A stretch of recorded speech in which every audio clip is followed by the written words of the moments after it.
Hello students, welcome to our channel MRS Tutorial. MRS Tutorial has announced its full syllabus crash course of chemistry free of cost for NEET and JEE Sprints of 2020 on our YouTube channel by Dr. Mukesh Sachdeva sir.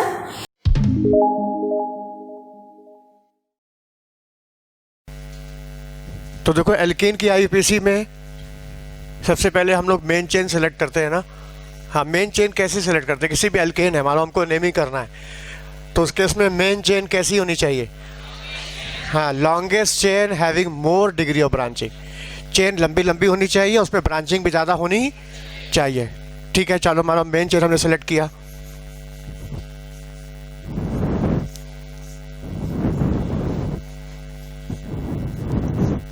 हाँ, longest chain having more degree of branching. Main chain लंबी भी होनी चाहिए, branching भी ज़्यादा होनी चाहिए। हाँ, कौन सबसे मिल रही लंबी चेन? देखा जाए 1 2 3 4 5 6 7 8 9 1 2 3 4 5 6 7 8 9 10 ज़्यादा हो गया, 10 कार्बन की होगी ना, है ना? तो मतलब लंबी चेन भी होनी चाहिए, ब्रांचिंग भी।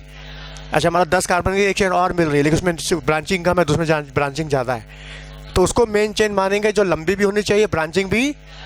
अच्छा, मान लो ब्रांचिंग ज़्यादा है, तो फिर नंबरिंग कहाँ से स्टार्ट करें? मान लो हमने ये मेन चेन पकड़ ली, मान लो ये हमको मेन चेन मिलती है।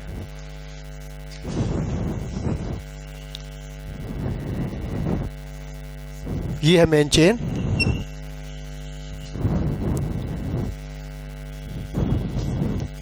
मान लो हमने ये मेन चेन पकड़ ली, सबसे लंबी है और ब्रांचिंग भी ज़्यादा, तो उसमें नंबरिंग कहाँ से स्टार्ट करेंगे? नहीं, नियम बताओ हमको, नियम बताओ।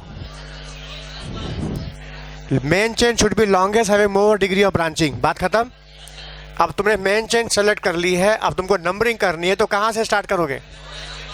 सबसे पहले लोएस्ट नंबर, और फिर यदि लोएस्ट नंबर भी सेम आ जाए तो लोएस्ट सम, और लोएस्ट सम भी सेम आ जाए तो अल्फाबेटिकल। क्लियर हुआ? लंबी चेन होनी चाहिए, ब्रांचिंग ज़्यादा होना चाहिए, और उसके बाद नंबरिंग करते समय वहाँ से स्टार्ट करेंगे जहाँ से साइड चेन को लोएस्ट नंबर मिले, और लोएस्ट नंबर भी सेम आ जाए तो लोएस्ट सम, और वो भी सेम आए तो अल्फ़ाबेटिकल। का एग्जाम्पल दे के बताया, या चलेगा? चल जाएगा ना? ये बात किसके लिए? एल्केन के लिए। लेकिन एल्कीन में भी ये नियम होगा? एल्काइन में भी ये नियम है? नहीं, एल्कीन एल्काइन में क्या होगा? मेन चेन ऐसी होनी चाहिए जिसमें number of double bond triple bond ज़्यादा होना चाहिए। चेन की लंबाई से कोई मतलब नहीं है, कार्बन की संख्या मेन बात नहीं है। मेन चेन वो है जिसमें डबल बॉन्ड ट्रिपल बॉन्ड ज़्यादा होना चाहिए। जैसे मान लो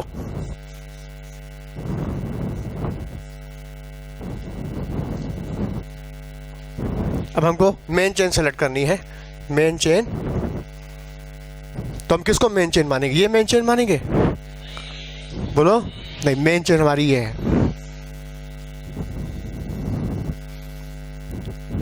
मेन चेन वो होगी जिसमें डबल बॉन्ड ट्रिपल बॉन्ड ज़्यादा होना चाहिए। ठीक है, मान लो इसको मेन चेन हमने सेलेक्ट कर लिया, अब नंबरिंग कहाँ से करें? बोलो, रूल क्या है? रूल क्या है? फिर वही रूल है, पहले लोएस्ट नंबर, उसके बाद फिर lowest sum, and then alphabetical. तो देखो, मान लो हम यहाँ से करते तो नंबर डबल बॉन्ड को 1 आता है, यहाँ से करेंगे 1 2 3 4 5 6। अच्छा, इधर से करते हैं तो 1 2 3, तो डबल बॉन्ड को 2 आता है। इधर से करो तो लोएस्ट नंबर के लिए नंबरिंग यहाँ से करेंगे 1 2 3 4 5 6। बोलो, क्लियर? अच्छा, मान लो लोएस्ट नंबर भी सेम आ जाता, यही डबल बॉन्ड यहाँ भी होता तो क्या करते? लोएस्ट सम लेके चलते। बोलो, लोएस्ट सम जैसे यहाँ पर आया 1 2 3 4 5 6, तो मतलब डबल बॉन्ड 1 पर है और 5 पर है। अच्छा, यहाँ से करेंगे तो 1 2 3 4 5 वही आएगा, मतलब लोएस्ट नंबर भी सेम, लोएस्ट सम भी सेम है कि नहीं? अच्छा, यहाँ साइड चेन है, देखो इधर साइड चेन है, जबकि इधर कोई साइड चेन, तो हमको यहाँ से साइड चेन मिल रही है, नंबरिंग यहाँ से करेंगे। नंबरिंग सही नंबरिंग क्या होगी? 1 2 3 4 5 6। बोलो, क्लियर? इस साइड चेन की वजह से नंबरिंग यहाँ से करेंगे। अच्छा, मान लो इसमें ट्रिपल बॉन्ड भी होता है यहाँ पर, अब क्या करते? अब हम डबल बॉन्ड से स्टार्ट करेंगे, ट्रिपल बॉन्ड से। नियम क्या है? नियम सुनो, नियम है पहले लोएस्ट नंबर, फिर lowest sum, and then alphabetical.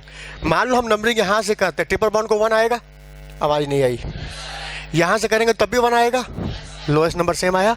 अच्छा सम करेंगे, मान लो इसको हटा दो, सम करते हैं मान लो, तो यहाँ से करेंगे 1 2 3 4 5 6, मतलब 5 पर आएगा ट्रिपल, और यहाँ पर आया 1 1 प्लस 5, यहाँ से करेंगे तो 1 2 3 4 5, फिर 1 प्लस 5 सेम आया, मतलब लोएस्ट नंबर भी सेम, लोएस्ट सम भी सेम। अब आएगा अल्फ़ाबेटिकल।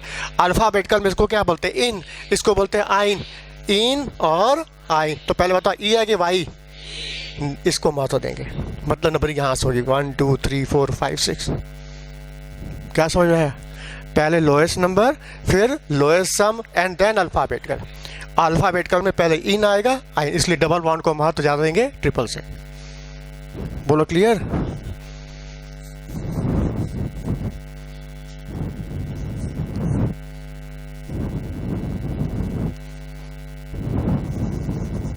हाँ, इसकी नेमिंग करो।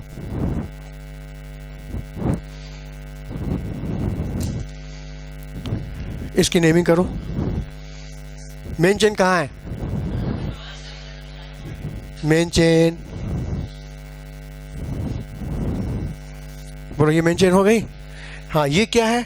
Side chain. ये क्या है? Side chain. ये साइड चेन में क्या लगा है? प्रोपाइल। इधर क्या लगा है? मिथाइल। ठीक है। हाँ, नंबरिंग कहाँ से करें? हाँ, यहाँ से करेंगे तो 1 2, हाँ इसको भी लोएस्ट नंबर मिल रहा है ना, और इन भी पहले आ रहा है, तो पहले लोएस्ट नंबर, इन की वजह से नहीं, लोएस्ट नंबर। हाँ, तो हो जाएगा 1 2 3 4 5 6 7। हाँ, 2 पर क्या है?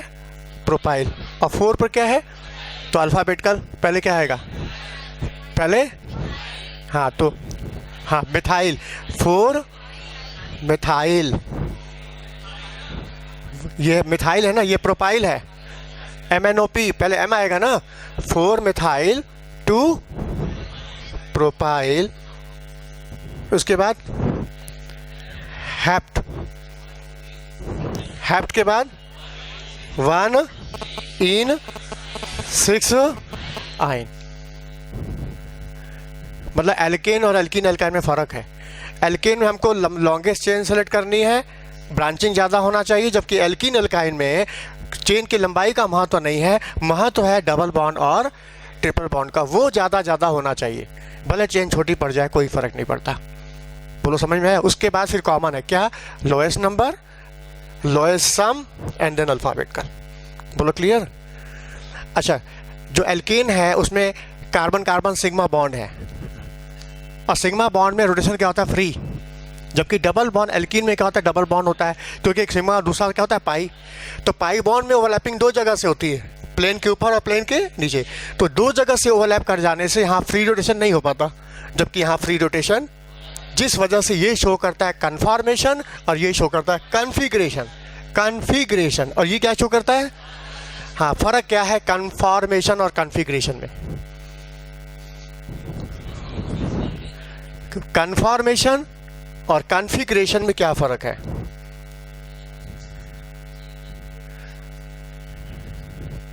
हाँ, इसमें रोटेशन फ्री होने की वजह से इसका अरेंजमेंट जो होता है फिक्स नहीं होता है, रोटेट करता रहता है, जबकि इसका अरेंजमेंट क्या होता है? फिक्स होता है, वो चेंज नहीं होगा। सिस रहेगा, ट्रांस रहेगा, सिस ट्रांस में चेंज अपने आप, जबकि ये अपने आप चेंज हो जाएगा, क्योंकि यहाँ रोटेशन क्या होता है? फ्री है, यहाँ रोटेशन क्या होता है? हिंडर्ड है। अच्छा, क्या रोटेशन फ्री है तो क्या टोटली फ्री होता है, या फ्रोजन होता है, या रेस्ट्रिक्टेड होता है? कार्बन सिंगल बॉन्ड के along rotation complete free, option complete frozen या रेस्ट्रिक्टेड। एक पटिक मारना है, जवाब है रेस्ट्रिक्टेड है। न तो टोटली फ्री होता है, न तो टोटली फ्रोजन जमा हुआ होता है, बल्कि रेस्ट्रिक्टेड मतलब रुकावट के साथ होता है। क्यों रेस्ट्रिक्शन क्यों है? क्वेश्चन है, कार्बन कार्बन सिग्मा बॉन्ड के अलोंग रोटेशन रेस्ट्रिक्टेड होता है, रुकावट के साथ होता है, क्यों रोटेशन में रेस्ट्रिक्शन है? Due to strain in the molecule, molecule में तनाव है। कितने तरह के तनाव होते हैं मालिक्यूल में? हाँ, एंगल स्ट्रेन, टॉर्सियोनल स्ट्रेन और स्टेरिक स्ट्रेन। अब क्वेश्चन ये है कि इथेन में सिंगल बॉन्ड के सिग्मा बॉन्ड के अलोंग रोटेशन क्या है? रेस्ट्रिक्टेड है, due to option A angle strain, due to torsional strain, due to steric strain. एक पटिक मारना है। क्वेश्चन समझ में आया? In ethane In ethane, rotation along carbon-carbon sigma bond is restricted due to option 1, due to angle strain, due to torsional strain, due to steric strain. बोलो हाँ, टॉर्सियोनल strain. न तो उसमें एंगल स्ट्रेन है, न तो उसमें स्टेरिक स्ट्रेन है, केवल एक तो स्ट्रेन है टॉर्सियोनल स्ट्रेन। क्यों टॉर्सियोनल स्ट्रेन क्यों है? हाँ, इस बॉन्ड पेयर के बीच क्या है? रिपल्सन। तो इस रिपल्सन की वजह से तनाव आता है, उसको बोलते हैं टॉर्सियोनल स्ट्रेन। अच्छा, एंगल स्ट्रेन क्यों नहीं है? एंगल स्ट्रेन यहाँ क्यों नहीं है? एंगल स्ट्रेन तब आता है जब मॉलिक्यूल में बॉन्ड एंगल 109 से डेविएट करता है, 109 से कम या 109 से ज़्यादा। जितना 109 से डेविएट करता जाएगा, 109 से घटता जाएगा, 109 से बढ़ता जाएगा, तनाव आ जाएगा। जैसे साइक्लोप्रोपेन, इसमें देखो 60 का एंगल है, बहुत ज़्यादा तनाव में है। साइक्लोब्यूटेन, इसमें 90 का एंगल है। साइक्लोपेंटेन, इसमें 108 का एंगल है। सबसे ज़्यादा तनाव किसमें है? प्रोपेन में। जबकि इसमें देखो एंगल कितना, 109, मतलब 109 तो सबसे स्ट्रेन फ्री एंगल होता है, इसमें कोई तनाव नहीं होता। इसलिए नेचर में टेट्राहाइड्रल कार्बन ज़्यादा मिलते हैं, हाइड्रोकार्बन ज़्यादा मिलते हैं, because molecule free from angle strain. तो 109 का एंगल होने से यहाँ पे कोई एंगल स्ट्रेन नहीं है। अच्छा, स्टेरिक स्ट्रेन क्यों नहीं है? स्टेरिक स्ट्रेन तब आएगा जब यहाँ पर कोई बल्की ग्रुप लगा देंगे। जहाँ हमने कोई बल्की ग्रुप लगाया तो इस बल्की ग्रुप के बीच वंडरवाल फोर्स काम करेगा। वंडरवाल फोर्स काम करेगा, जिस वजह से इसमें तनाव आ जाएगा, उसको बोलेंगे हम स्टेरिक स्ट्रेन। क्योंकि इथेन में 2 ही कार्बन है, कोई ग्रुप लगा ही नहीं है, तो स्टेरिक स्ट्रेन खत्म। एंगल 109 है तो एंगल स्ट्रेन भी खत्म, एंगल भी खत्म, एंगल स्ट्रेन भी खत्म। अब बचा केवल टॉर्सियोनल स्ट्रेन। इस किसको रिपल्सन है? Bond pair, bond pair. तो इसकी रिपल्सन जो तनाव आएगा उसको बोलते हैं टॉर्सियोनल स्ट्रेन। अच्छा, इस टॉर्सियोनल स्ट्रेन को मिनिमाइज करने के लिए सिग्मा बॉन्ड में रोटेशन होता है, जिस वजह से कार्बन से लगे ग्रुप की ओरिएंटेशन में चेंज होता है और उसमें अलग अलग कन्फॉर्मर आते हैं, जैसे नाम है इक्लिप्स, गाउच, स्टैगर। क्वेश्चन है, इक्लिप्स में एडजेसेंट CH बॉन्ड के बीच का एंगल क्या होगा? बोलो। 0 रहेगा। क्या रहेगा? 0। ये फ्रंट कार्बन है, ये फ्रंट कार्बन के हाइड्रोजन है, ये क्या है? Front carbon. और ये क्या है? Back carbon. ये है फ्रंट और ये क्या है? बैक। फ्रंट कार्बन का हाइड्रोजन बैक कार्बन का ठीक आमने सामने है, ठीक आमने सामने है। तो बताओ बीच का कितना हुआ? 0 हो गया। ये कौन सा कन्फॉर्मर है? अच्छा, इसके हमने क्या किया? बैक कार्बन को उठा के यहाँ ला दिए बीच में। अब बताओ क्या हो गया? ये क्या हो गया? स्टैगर्ड है, गाउच। तो इसके बीच की पॉसिबिलिटी है। ये देखो, ये क्या एंगल 60 का है ना, तो 0 और 60 के बीच जितनी पॉसिबिलिटी देख रहे हो वो गाउच है। समझ में आया? तो इथेन के 3 कन्फॉर्मर हो गए, इक्लिप्स, गाउच, स्टैगर। इसमें सबसे स्टेबल कौन है? हाँ, क्यों स्टैगर सबसे स्टेबल है? क्योंकि बॉन्ड पेयर के बीच की दूरी मैक्सिमम है। 60 का एंगल है, बॉन्ड पेयर के बीच की दूरी मैक्सिमम हो जाने से बॉन्ड पेयर रिपल्सन क्या होगा? मिनिमम। टॉर्सियोनल स्ट्रेन क्या होगा? मिनिमम। स्टेबिलिटी क्या होगा? मैक्सिमम। तो ऑर्डर क्या है स्टेबिलिटी का? सबसे ज़्यादा स्टैगर, फिर इक्लिप्स। अब क्वेश्चन आएगा कि इन ethane potential energy of Eclipse conformer is maximum. In ethane, potential energy of eclipse conformer is maximum due to angle strain, torsional strain, steric strain. Clear हो गया? अच्छा, बात है इथेन की। मान लो ब्यूटेन की बात करें तो ब्यूटेन में तो 4 कार्बन हो जाएंगे, 4 कार्बन हो जाएंगे। इसमें 4 कार्बन, 1 2 3 4 है कि नहीं? तो बताओ इसमें 2 बल्की ग्रुप आ जाएंगे ना। और जहाँ 2 बल्की ग्रुप आएंगे तो इसमें वंडरवाल फोर्स रिपल्सन होगा। तो बताओ इसमें कितने तरह के तनाव आ गए? अब 2 तनाव आ गए। कौन कौन सा? टॉर्सियोनल और स्टेरिक। एंगल अभी भी नहीं है, क्योंकि अभी भी एंगल कितना? 109 का है। देखो sp3, तो मतलब यहाँ पे है टॉर्सियोनल और स्टेरिक। अच्छा, ये ब्यूटेन के भी इसमें भी रोटेशन होगा। इस 2 तरह के तनाव को घटाने के लिए, बॉन्ड पेयर रिपल्सन और बल्की ग्रुप के बीच रिपल्सन को घटाने के लिए, तनाव को घटाने के लिए इसमें भी रोटेशन होता है। और जब रोटेशन होगा तो इसके भी कन्फॉर्मर बनेंगे। हाँ, ब्यूटेन के कितने प्रिंसिपल कन्फॉर्मर हैं? हाँ, कौन कौन सा? Anti, gauche, partial Eclipse, full Eclipse. सबसे स्टेबल कौन है? बोलो। हाँ एंटी। अच्छा एंटी कन्फॉर्मर स्टेबल है, उसमें दो मिथाइल के बीच का एंगल कितना होगा? हाँ 180 आएगा। कितना आएगा? 180। अच्छा उसके बाद पार्शियल इक्लिप्स में, फुल इक्लिप्स में कितना होगा? 0। फुल इक्लिप्स में क्या होगा? 0। अच्छा इसमें हाँ यहाँ एक मिथाइल, हाँ तो यदि मान लो मिथाइल यहाँ पर है तो एंटी हो जाएगा। ये कौन सा फॉर्म हुआ? बोलो। इसमें दो मिथाइल के बीच का एंगल कितना है? 180 का एंगल है ना। दो मिथाइल के बीच की दूरी सबसे मैक्सिमम हो गई। इसमें बॉन्ड पे रिपल्सन मिनिमम है और बल्कि ग्रुप के बीच की दूरी भी ज़्यादा, तो इसमें स्टेरिक स्ट्रेंथ भी मिनिमम हुआ, इसमें टॉर्सनल स्ट्रेंथ भी मिनिमम, स्टेरिक स्ट्रेंथ भी मिनिमम। पोटेंशियल एनर्जी घट जाएगी, स्टेबिलिटी बढ़ जाएगी। और प्लस एक स्टेबिलिटी और है, वो क्या? नहीं, एक स्टेबिलिटी और है जिसमें सिमेट्री, ध्यान से देखो इसमें सिमेट्री भी है। जो इसको 20 से काट दो, दो इक्वल हाफ में डिवाइड हो जाएगा। यदि रख दो मिरर तो इन दोनों का इमेज बन जाएगा। मतलब इसमें स्ट्रक्चर स्टेबिलिटी भी है और थर्मोडायनामिक स्टेबिलिटी भी है। किसमें? एंटी। इसका नाम क्या रखा है? एंटी। अच्छा मान लो इस मिथाइल ग्रुप को यहां ला दें तो क्या हो जाएगा? फुल इक्लिप्स हो जाएगा। अच्छा इस मिथाइल ग्रुप को यहां रखे तो ये क्या हो जाएगा? ये पार्शियल इक्लिप्स हो जाएगा। समझ में आया? अच्छा 3 था ना, 4 था ना, एक फुल इक्लिप्स था, एक पार्शियल इक्लिप्स था और एक था गाउज। ये तो देखो, ये तो फुल इक्लिप्स यहाँ पर था, पार्शियल इक्लिप्स ये होगा। रुको, पार्शियल इक्लिप्स ये मिथाइल ग्रुप यहाँ ला दो, ये पार्शियल इक्लिप्स है। हाँ एंगल कितना होगा? 120। सुन लो ध्यान से, एंटी होता है एंगल 180 का और गाउज होगा, बोलो, हाँ 60 का एंगल पर आएगा गाउज। समझ में? अब पार्शियल इक्लिप्स में क्या आएगा? 120 और फुल इक्लिप्स में आएगा 0। दो मिथाइल ग्रुप के बीच का एंगल कितना होगा? 0।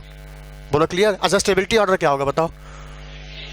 सबसे ज़्यादा एंटी के बाद, पार्शियल इक्लिप्स के बाद सबसे कम स्टेबल फुल इक्लिप्स। बोलो समझ में आया? बोलो।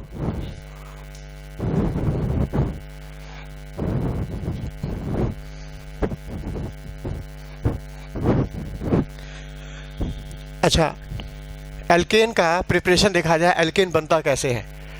तो जैसे एल्युमिनियम कार्बाइड है, इसकी हाइड्रोलिसिस कर दे, एल्युमिनियम कार्बाइड या बेरिलियम कार्बाइड, इसकी हाइड्रोलिसिस करेंगे तो बनता है क्या? मीथेन। अब देखो हम रिएक्शन लिखते जा रहे हैं, जिसको यदि समझना है क्यों हो रहा है तो बता सकते हैं, और नहीं तो हम बोलते चले जाएंगे। जहां तुम्हारी रुकावट होगी बोल देना, वहां हम एक्सप्लेन करेंगे, नहीं तो हम पास करके आगे बढ़ जाएंगे। बात समझ में है? तो इसलिए जो तुम्हारी प्रॉब्लम्स है, तुम लोगों को पता है मेरी क्या कमजोरी है, क्या हमको नहीं समझ में आया, जो बोलोगे समझाएंगे, नहीं तो हम आगे बढ़ जाएंगे। हाँ ये एल्केन बनाने का एक तरीका है, एल्युमिनियम कार्बाइड या बेरिलियम कार्बाइड की क्या करेंगे? हाइड्रोलिसिस। क्या मिलेगा हमको? मीथेन। बोलो ऊपर वाला। देखो ये सॉल्ट है, ये मेटल है और ये नॉन मेटल है। यहाँ 4 या 3, तो जब भी कंपाउंड बनता है तो वैलेंसी क्रॉस हो जाती है। मतलब यहाँ पर 3 है तो यहाँ +3 होगा और यहाँ क्या होगा?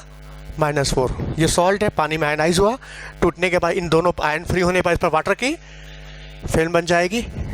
हाँ फिल्म बनने के बाद ये जो आयंस हैं इस फिल्म को तोड़ेंगे। क्यों तोड़ेंगे? क्योंकि सब कंजुगेट इनका वीक है। बोलो, आखिर कार्बन मीथेन से आया ना, तो मीथेन क्या है? वीक एसिड, तो कंजुगेट बेस क्या हुआ? स्ट्रॉन्ग। तो ये स्ट्रॉन्ग होने की वजह से क्या करेगा? ये वाटर को तोड़ेगा, H+ आयन और OH आयन में। तो बताओ नेगेटिव चार्ज क्या करेगा? H+ आयन को अपनी ओर खींच लेगा। कितने नेगेटिव चार्ज है? तो 4 नेगेटिव चार्ज, 4 वाटर तोड़ेगा, 4 H+ आयन खींचेगा और बना देगा मीथेन। और aluminium 3 positive charge, 3 OH ion को अपने हिस्से में ले लेगा और बना देगा एल्युमिनियम हाइड्रोक्साइड। ये बन जाएगा। समझ में आया? ये क्या है? सॉल्ट की हाइड्रोलिसिस। क्लियर हुआ? अच्छा जैसे ये तो हो गया एल्केन का। एल्कीन का जब प्रिप होता है एल्काइन का, जैसे कैल्शियम कार्बाइड है, देखो वही हाल यहाँ भी होगा, वही हाल यहाँ भी होगा। इसकी हाइड्रोलिसिस करोगे तो क्या बनेगा? हाँ इस सॉल्ट को पहले तोड़ो, इस सॉल्ट को पहले तोड़ो। कैसे तोड़े? देखो सामने, यहाँ देखो क्या है? कैल्शियम +2 चार्ज होता है। कैल्शियम का चार्ज फिक्स रहता है +2, अर्थ मेटल का चार्ज क्या होता है? +2। जब ये +2 तो ये -2 होगा। बोलो, जब ये +2 है तो ये -2 होगा। फिर हम क्या करेंगे? MOT कंसेप्ट लगा देंगे, और MOT कंसेप्ट लगा के जब चेक करेंगे तो पाएंगे इसमें 2 कार्बन के बीच बॉन्ड ऑर्डर 3 आएगा। बोलो, और जब 3 आएगा तो मतलब इसका स्ट्रक्चर क्या हो गया? C triple bond C minus हो गया। मतलब यहाँ कैल्शियम भी 2 पॉजिटिव चार्ज आ गया। बोलो, अब ये सॉल्ट जब पानी में जाके टूटेगा तो टूट के क्या देगा? कैल्शियम आयन देगा और कार्बाइड आयन देगा। बोलो, टूटने के बाद आयनों पर वाटर की फिल्म बन जाएगी, और फिर ये आयंस इस फिल्म को, वाटर की फिल्म को तोड़ेगा, हाइड्रोलिसिस। अच्छा बताओ, ये आया कहाँ से? कैल्शियम हाइड्रोक्साइड से। ये आया है कैल्शियम हाइड्रोक्साइड से, और ये आया है एसिटिलीन से आया है। बोलो, बताइए, स्ट्रॉन्ग बेस है ना, और जब बेस स्ट्रॉन्ग तो कंजुगेट क्या होगा? वीक, तो ये कमज़ोर होगा, और कमज़ोर होने से वाटर की फिल्म को तोड़ नहीं पाएगा, फिल्म के अंदर दुबक के बैठा रहेगा चुप मार के। हाँ, लेकिन ये आया एसिटिलीन से। एसिटिलीन क्या? वीक एसिड, तो कंजुगेट बेस क्या होगा? स्ट्रॉन्ग, और स्ट्रॉन्ग होने की वजह से ये वाटर की फिल्म को तोड़ेगा H+ आयन OH आयन में, और तोड़ने के बाद नेगेटिव आयन पॉजिटिव आयन को खींच लेगा। अच्छा, 2 वाटर टूटेगा, 2 वाटर टूटेगा इस तरह से, फिर ये टूटेगा, फिर H+ आयन को ये खींच लेगा, एक H+ आयन को ये खींच लेगा, यानी क्या बन गया? यानी इसका मतलब कैल्शियम कार्बाइड को यदि हम हाइड्रोलाइज करते हैं वाटर में तो क्या मिलेगा? कैल्शियम हाइड्रोक्साइड मिलेगा प्लस एसिटिलीन। समझ में आया? कोई भी सॉल्ट है उसको तुम पानी में डाल रहे हो, हाइड्रोलिसिस कर रहे हो, क्या बनेगा? तुम यही कंसेप्ट लगा के निकाल सकते हो। बोलो, अब जैसे मान लो दे दिया Mg2C3 दे दिया, Mg2C3 ये कार्बाइड दे दिया। अब कह रहा है इसको पानी में डाल के हाइड्रोलाइज करेंगे तो क्या बनेगा? Mg2C3। इसकी जब हाइड्रोलिसिस करेंगे तो क्या मिलेगा? बना सकते हो? हाँ बताओ। Mg2C3, Mg पे कितना चार्ज होता है? +2। तो बताओ 2 Mg है तो 4 पॉजिटिव, और जब 4 पॉजिटिव तो इसके ऊपर होगा 4 नेगेटिव। बोलो, यानी C3 के ऊपर 4 नेगेटिव चार्ज होगा। बोलो, अच्छा कार्बन की वैलेंसी क्या होती है? 4 होती है। कार्बन के वैलेंस शेल में कितना होता है? 4।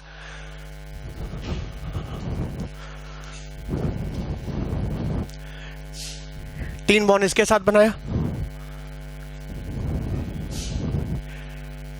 कितने? 4 है नेगेटिव ना, 1 नेगेटिव इधर और 3 नेगेटिव इधर कर लो, 3 इसको 1 इसको, क्योंकि इसके बाद देखो कार्बन के पास 4 इससे बॉन्ड बना है, 1 इससे, अब बाकी 3 इसके पास। 4 में से कितना देखो? 4 था ना इसके पास, 4 में से 1 शेयरिंग कर लिया। अब कितना चाहिए इसको बताओ? 1 2 3 4 5, और कितना चाहिए? 3 और चाहिए, 3 नेगेटिव चार्ज, और 3 नेगेटिव और 1 नेगेटिव मिला के क्या होगा? 4 नेगेटिव। बोलो, समझ में आया? अच्छा मान लो कोई सोच रहा होगा ऐसा मत कर, डबल बराबर कर दी चली, मन में किसी का ये भी आ रहा होगा बराबर कर दीजिए, 2 नेगेटिव 2 नेगेटिव। कहीं ये भी सोच रहा होगा, बिल्कुल सोच रहा है, वो भी सही है, ये भी सही, ऐसे सोचो, दोनों केस में आंसर सेम आएगा। चलो किससे स्टार्ट करें? बोलो, नीचे से करें? बोलो, देखो सामने, दोनों से कर देंगे, आंसर सेम आएगा। हाँ देखो, ये है तुम्हारा C3-4 का स्ट्रक्चर हो गया, C3-4, 3 नेगेटिव और 1 नेगेटिव है ना, या 2 और 2 4 नेगेटिव। मान लो हमने इससे स्टार्ट किया, चलो C ट्रिपल बॉन्ड C-3-, ठीक है, इसकी हाइड्रोलिसिस होगी तब, हाँ इस पर वाटर की फिल्म बनेगी। बताओ ऑर्गेनिक कंपाउंड क्या वीक एसिड होते हैं, तो कंजुगेट बेस क्या होगा? स्ट्रॉन्ग, और स्ट्रॉन्ग होने से वाटर को तोड़ेगा, और तोड़ने के बाद नेगेटिव प्लस नेगेटिव क्या करेगा? H+ आयन को अपनी तरफ खींच लेगा, तो यहाँ H जुड़ जाएगा। अच्छा बताओ, यहाँ 3 नेगेटिव है, 3 वाटर तोड़ेगा, 3 H+ आयन लेगा, बन गया प्रोडक्ट प्रोपाइन। अच्छा मान लो तुमने ये बनाया, चलो कोई बात नहीं, तब भी आंसर आएगा। कैसे आएगा? देखो सामने, हाँ देखो ध्यान से, ये भी वाटर को तोड़ेगा, हाँ 2 नेगेटिव चार्ज है, 2 वाटर तोड़ेगा, 2 H+ आयन लेगा, ये भी 2 नेगेटिव चार्ज है, 2 वाटर तोड़कर 2 H+ आयन लेगा, तो यानी यहाँ पे क्या बन जाएगा? H, यहाँ भी क्या बन जाएगा? H। बोलो, क्या बन गया? एलीन्स, क्यूमुलेट डाइन्स, एलीन्स, और एलीन स्टेबल नहीं होता है, तो ऐसे केस में स्टेबिलिटी पाने के लिए क्या होगा? पाई बॉन्ड घिसक किधर चला जाएगा? समझ में आया? इसमें क्या होगा, रीअरेंजमेंट हो जाएगा, इस पाई बॉन्ड में शिफ्टिंग हो जाएगी, क्योंकि स्टेबिलिटी एक्यूमुलेट डायन में स्टेबल नहीं होता, तो ऐसे केस में ये कन्वर्ट हो जाएगा, इसमें ये उठ के इधर जाएगा और ये उठ के इधर चला जाएगा, मतलब बॉन्ड का शिफ्टिंग हो जाएगी, रीअरेंजमेंट हो जाएगा, ये कन्वर्ट हो जाएगा इसमें, क्योंकि इसकी स्टेबिलिटी ज़्यादा है, इसकी स्टेबिलिटी कम है। समझ में आया? तो समझ में आया? किसी भी कार्बाइड की हाइड्रोलिसिस करेंगे तो क्या बनेगा, निकाल सकते हो। पहले उसको स्ट्रक्चर बनाओ, आयनों में तोड़ो, तोड़ने पर वाटर फिल्म बनाओ, फिर जो कंजुगेट पार्ट स्ट्रांग होगा वाटर को तोड़ करके H+ ले लेगा, प्रोडक्ट बन गया। चाहे वो कैल्शियम कार्बाइड हो, चाहे एल्युमिनियम कार्बाइड हो, चाहे लिथियम कार्बाइड हो, चाहे बेरिलियम कार्बाइड हो, सब में यही कंसेप्ट है।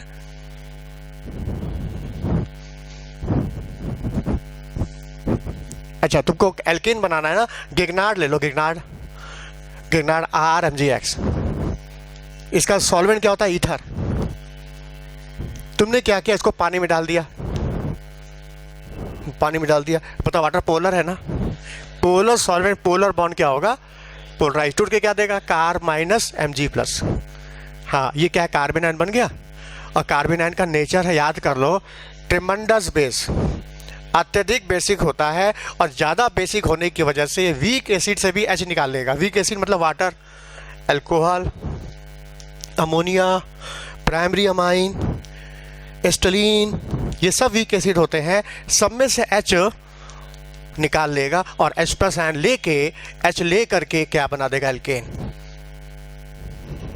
मतलब तुम गिगनार्ड को पानी में डाल दो, अल्कोहल में डाल दो, अमोनिया में डालो, प्राइमरी अमाइन में डालो, एस्टलीन में डाल दो, किसी में भी डाल दो, मिलेगा एल्केन। अच्छा, कौन सा एल्केन? यदि मिथाइल है तो मीथेन, इथाइल है तो इथेन, प्रोपाइल है तो प्रोपेन, और यदि फिनाइल है तो बेंजीन, और यदि मान लो बेंजाइल है तो टॉल्यूइन बन जाएगा। जैसा आर वैसा एल्केन। हाँ, अरे बहुत वेरिएशन है।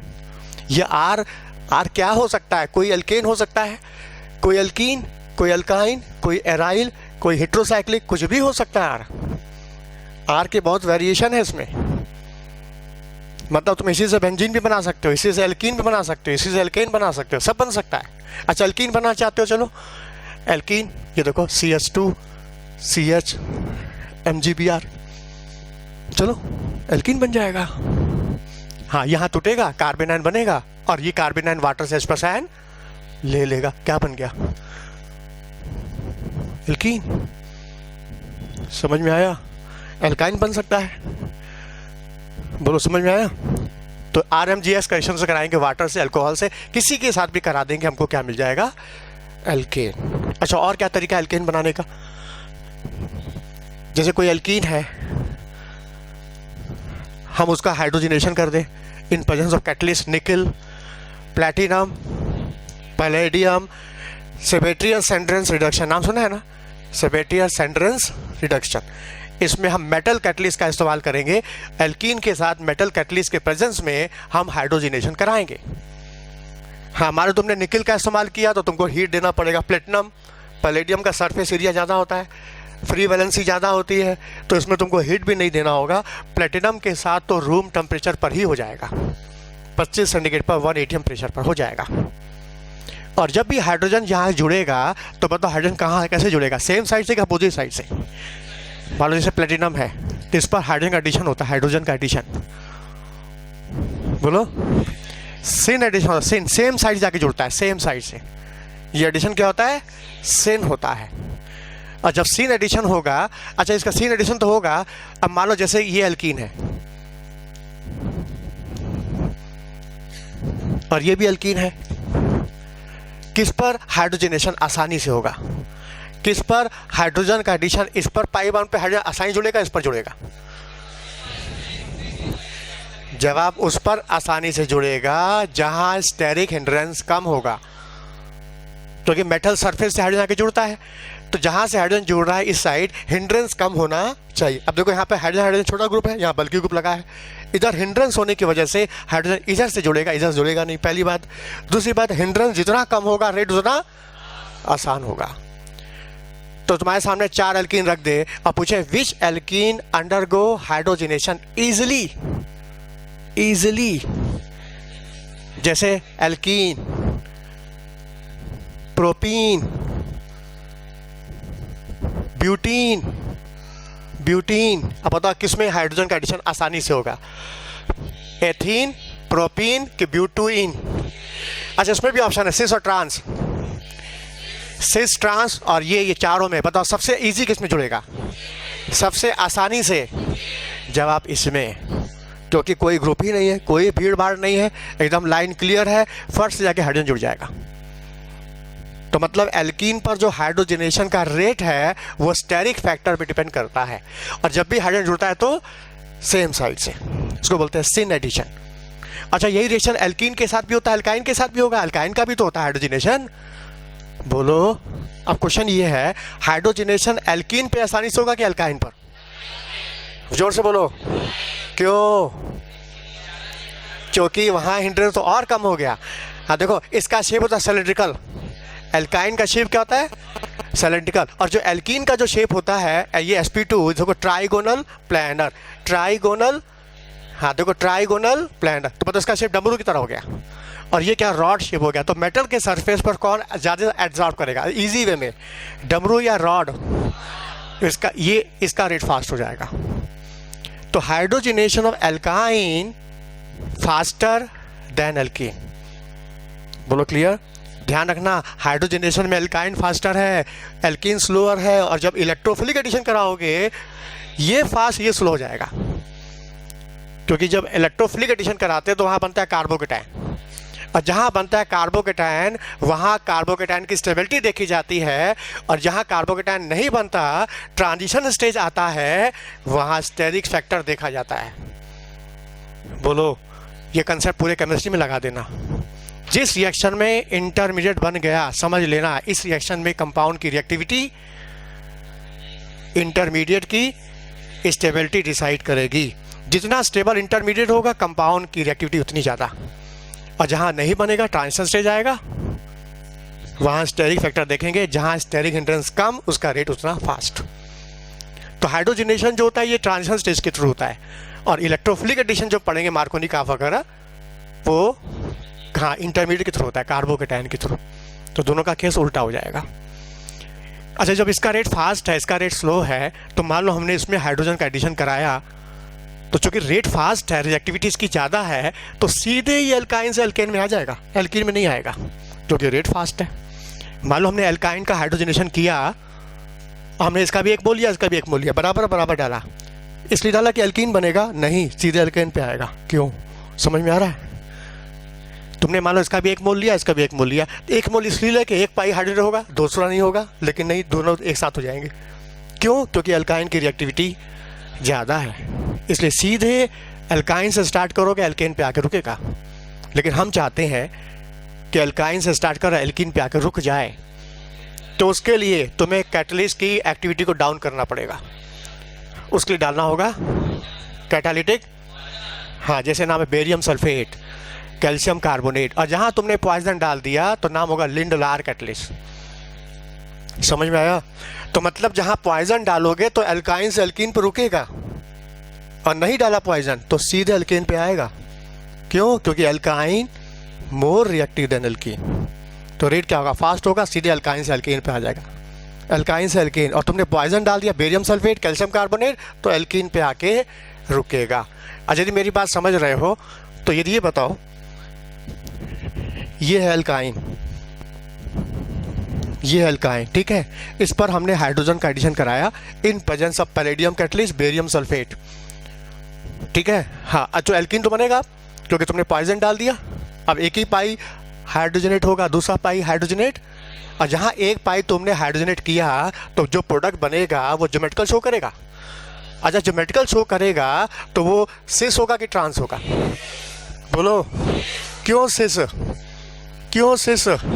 हाथ उठाओ, हाथ उठाओ, क्यों सिस? रट के आए हो इसलिए बोल रहे हो सिस, किताब में पढ़ा था? क्यों पढ़ा था? हाथ उठाओ, कौन बताएगा? जब तुमने इस एल्काइन का लिंडलार कैटलिस्ट के प्रेजेंस में हाइड्रोजनेशन कराया तो बुक में लिखा है सिस। हाँ समझ गया, सिस लिखा है, लेकिन क्यों? बस सीधा सीधा बस यही आंसर है कि एडिशन क्या है, सिन। हाइड्रोजनेशन वास्तव में सिन एडिशन है, सेम साइड से ही जुड़ता है हाइड्रोजन, तो इससे प्रोडक्ट क्या बनता है, सिस बनता है। बस यही आंसर है इसका। हो गया, समझ में आया? बोलो क्लियर हो गया?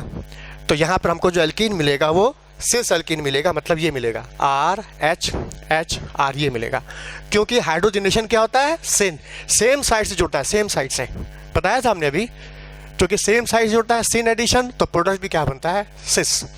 बोलो क्लियर, समझ में आया?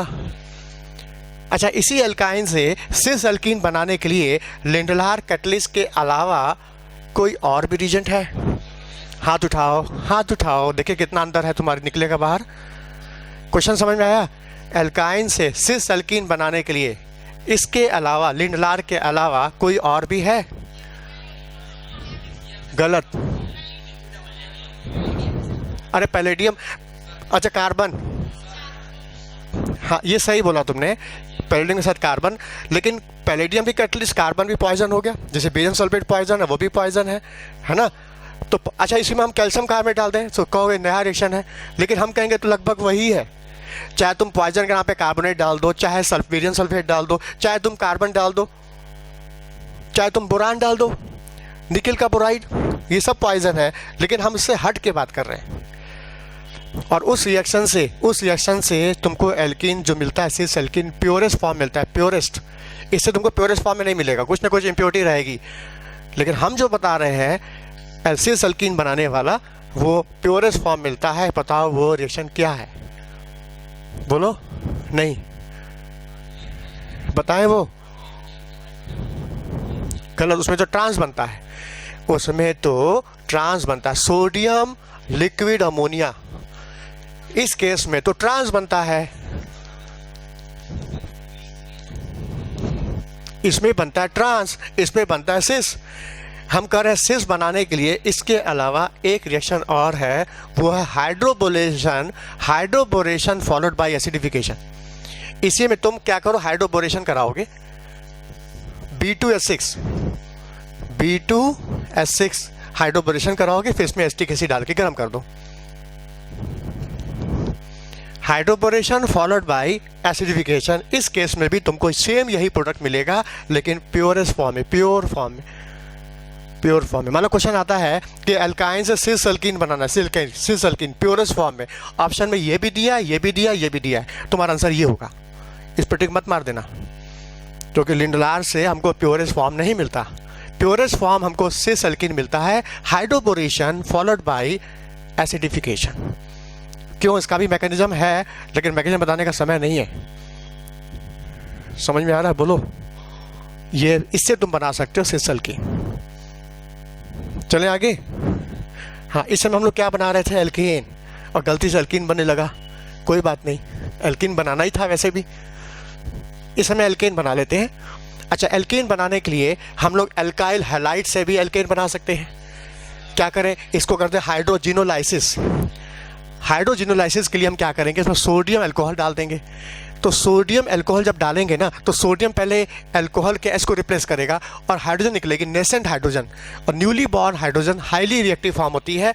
ये हाइड्रोजन की रिड्यूसिंग पावर ज़्यादा होती है और वो इसको रिड्यूस कर देगा एल्केन में। समझ में आया?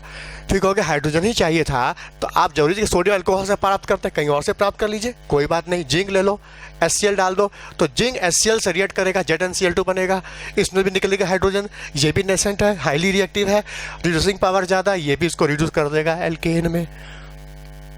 अच्छा, एसिटिक एसिड नहीं मिल रहा है, HCl नहीं मिल रहा है तुमको, तो तुम क्या करो, एसिटिक एसिड डाल दो, चलो तब भी हो जाएगा, इसमें भी जिंक एसीटेट बन जाएगा, हाइड्रोजन निकलेगी नेसेंट, हाईली रिएक्टिव, मोर रिड्यूसिंग पावर, ये रिड्यूस कर देगा हेलोजन को एल्केन में। तो एल्काइल हैलाइड से भी तुम एल्केन प्राप्त कर सकते हो। इसके लिए तुमको क्या करना है, मेटल के साथ कोई अल्कोहल डाल दो, चाहे एसिड डाल दो, हो जाएगा रिएक्शन। इसको बोलते हैं हाइड्रोजिनोलाइसिस। और इसको, इससे पहले रिएक्शन क्या था, हाइड्रोजिनेशन, हाइड्रोजन का एडिशन, और ये क्या है, हाइड्रोजिनोलाइसिस। बोलो, समझ में आया? अच्छा, और बताओ एल्कीन बनाने का और कोई रिएक्शन है? हाँ, उससे पहले देख लो कोल्बे इलेक्ट्रोलिसिस। Kolbe electrolysis. इससे भी तुमको एल्केन मिल सकता है, कोलबे से बन सकता है, डीकार्बोक्सिलेशन से बन सकता है, वुड से बन सकता है, फ्रैंकलैंड से बन सकता है। बहुत सारे रिएक्शन एल्केन बनाने के, एक एक करके सब देखते जाओ। हाँ, कोलबे इलेक्ट्रोलिसिस से कैसे बनता है एल्केन, इसके लिए हम कार्बोक्सिलिक एसिड का सॉल्ट लेंगे।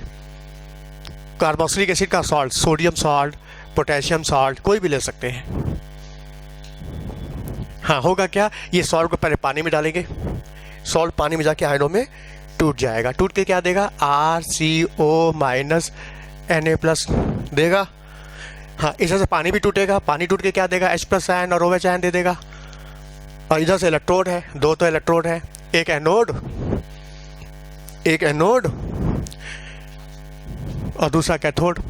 बैटरी के पॉजिटिव टर्मिनल से जिसको जोड़ेंगे वो एनोड हो जाएगा, और निगेटिव टर्मिनल जिसको जोड़ेंगे वो कैथोड हो जाएगा। अच्छा, एनोड पे क्या होता है, ऑक्सीडेशन। कैथोड पे क्या होता है, रिडक्शन। होगा क्या, ये जो नेगेटिव आयन है वो पॉजिटिव पोल की तरफ भागेगा, और पॉजिटिव आयन नेगेटिव पोल की तरफ भागेगा। अच्छा, जब इन दोनों में कंपटीशन होगी, दौड़ लगेगी, ये दोनों पॉजिटिव की तरफ भागेंगे, नेगेटिव इलेक्ट्रोड की तरफ, तो इस दौड़ में ये आगे हो जाएगा, क्योंकि इसका डिस्चार्ज पोटेंशियल कम होता है, इसकी रिएक्टिविटी कम होती है, और जिसका डिस्चार्ज पोटेंशियल कम, रिएक्टिविटी कम, पहले वही डिस्चार्ज होता है, तो ये भाग जाएगा कहाँ पर, कैथोड पर। और यहाँ पर ये H+ आयन क्या होगा, ये इलेक्ट्रॉन यहाँ से लेके कन्वर्ट हो जाएगा हाइड्रोजन में, और यहाँ से यानी हाइड्रोजन गैस निकलेगी। इधर से कौन सी गैस निकलेगी, कैथोड से हाइड्रोजन। समझ में आया। अच्छा, यहाँ क्या होगा, ये जो नेगेटिव आयन किधर जाएगा, पॉजिटिव इलेक्ट्रोड पे जाएगा। अच्छा, इन दोनों में जब दौड़ लगेगी तो ये पहले डिस्चार्ज हो जाएगा, क्योंकि इसका डिस्चार्ज पोटेंशियल कम है, इसका डिस्चार्ज पोटेंशियल, और जिसका डिस्चार्ज पोटेंशियल कम, जिसकी रिएक्टिविटी कम, पहले वो जाके डिस्चार्ज होगा। और जब भी डिस्चार्ज होगा तो बताओ एनोड पे होता है क्या, ऑक्सीडेशन।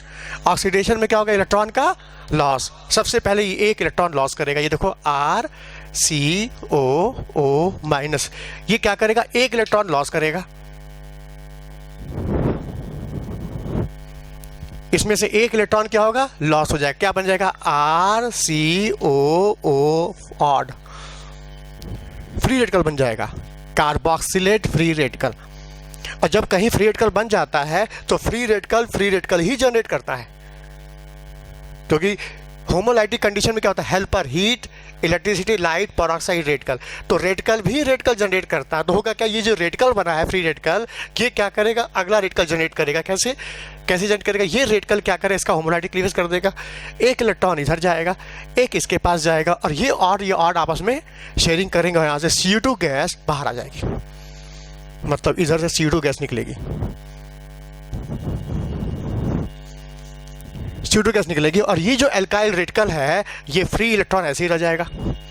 अच्छा, इधर से दूसरा रेडिकल और आ रहा होगा, एक CO2 गैस और निकलेगी, और दो रेडिकल ऐसे ही बन जाएंगे फ्री, और ये दोनों आपस में क्या करेंगे, शेयरिंग कर लेंगे, तो साथ में एक एल्केन गैस भी बाहर आ जाएगी। समझ में आया। मतलब R यदि मिथाइल है, मान लो R मिथाइल है, तो दो मिथाइल मिलकर क्या बना देंगे, इथेन। अच्छा, R प्रोपाइल, मान लो R मिथाइल है तो मिथाइल मिलकर क्या बनेगा, इथेन। अच्छा, R इथाइल है, दो और दो मिलकर क्या होगा, ब्यूटेन।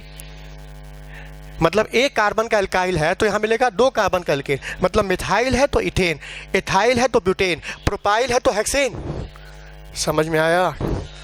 मतलब हमको एनोड पर कौन कौन सी गैस मिल रही है, दो गैस, एक तो एल्केन गैस मिल रही है, दूसरा CO2 गैस मिल रही है, और कैथोड पे कौन सी गैस मिल रही है, हाइड्रोजन। अच्छा, ये डिस्चार्ज हो गया, ये डिस्चार्ज हो गया, बचा ये नीचे रह गया अंदर, और इसके रह जाने से सॉल्यूशन क्या होगा, बेसिक, क्या बन जाएगा, NaOH, और NaOH बनने से बेसिक हो जाएगा, pH 7 से बढ़ जाएगा।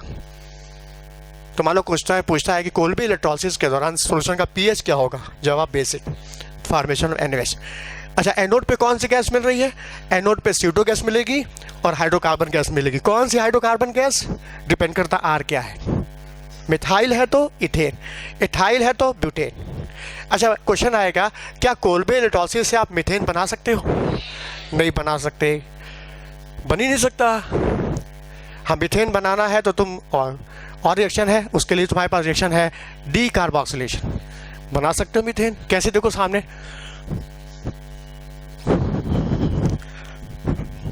अच्छा मेरी बात सुन करके तुम्हारे में किसी क्वेश्चन फंसा इस टाइप का तो बात कर लो, मतलब कोलबे के ऊपर क्वेश्चन लगाते समय कोई फंसा है तो बात करो, पूछते जाओ साथ साथ में। मतलब क्लास में बैठो तो अपनी समस्याओं को लेके बैठो कि इस चैप्टर में हमारी क्या दिक्कत है, किस पे हमारे क्वेश्चन फंसते हैं, कहाँ हम जान नहीं लगा पाते, तो वो पॉइंट पर बात करोगे तुमको अपना फ़ायदा होगा। हम तो जनरल बात करेंगे ना, हम तो क्लास की सबकी बात करेंगे।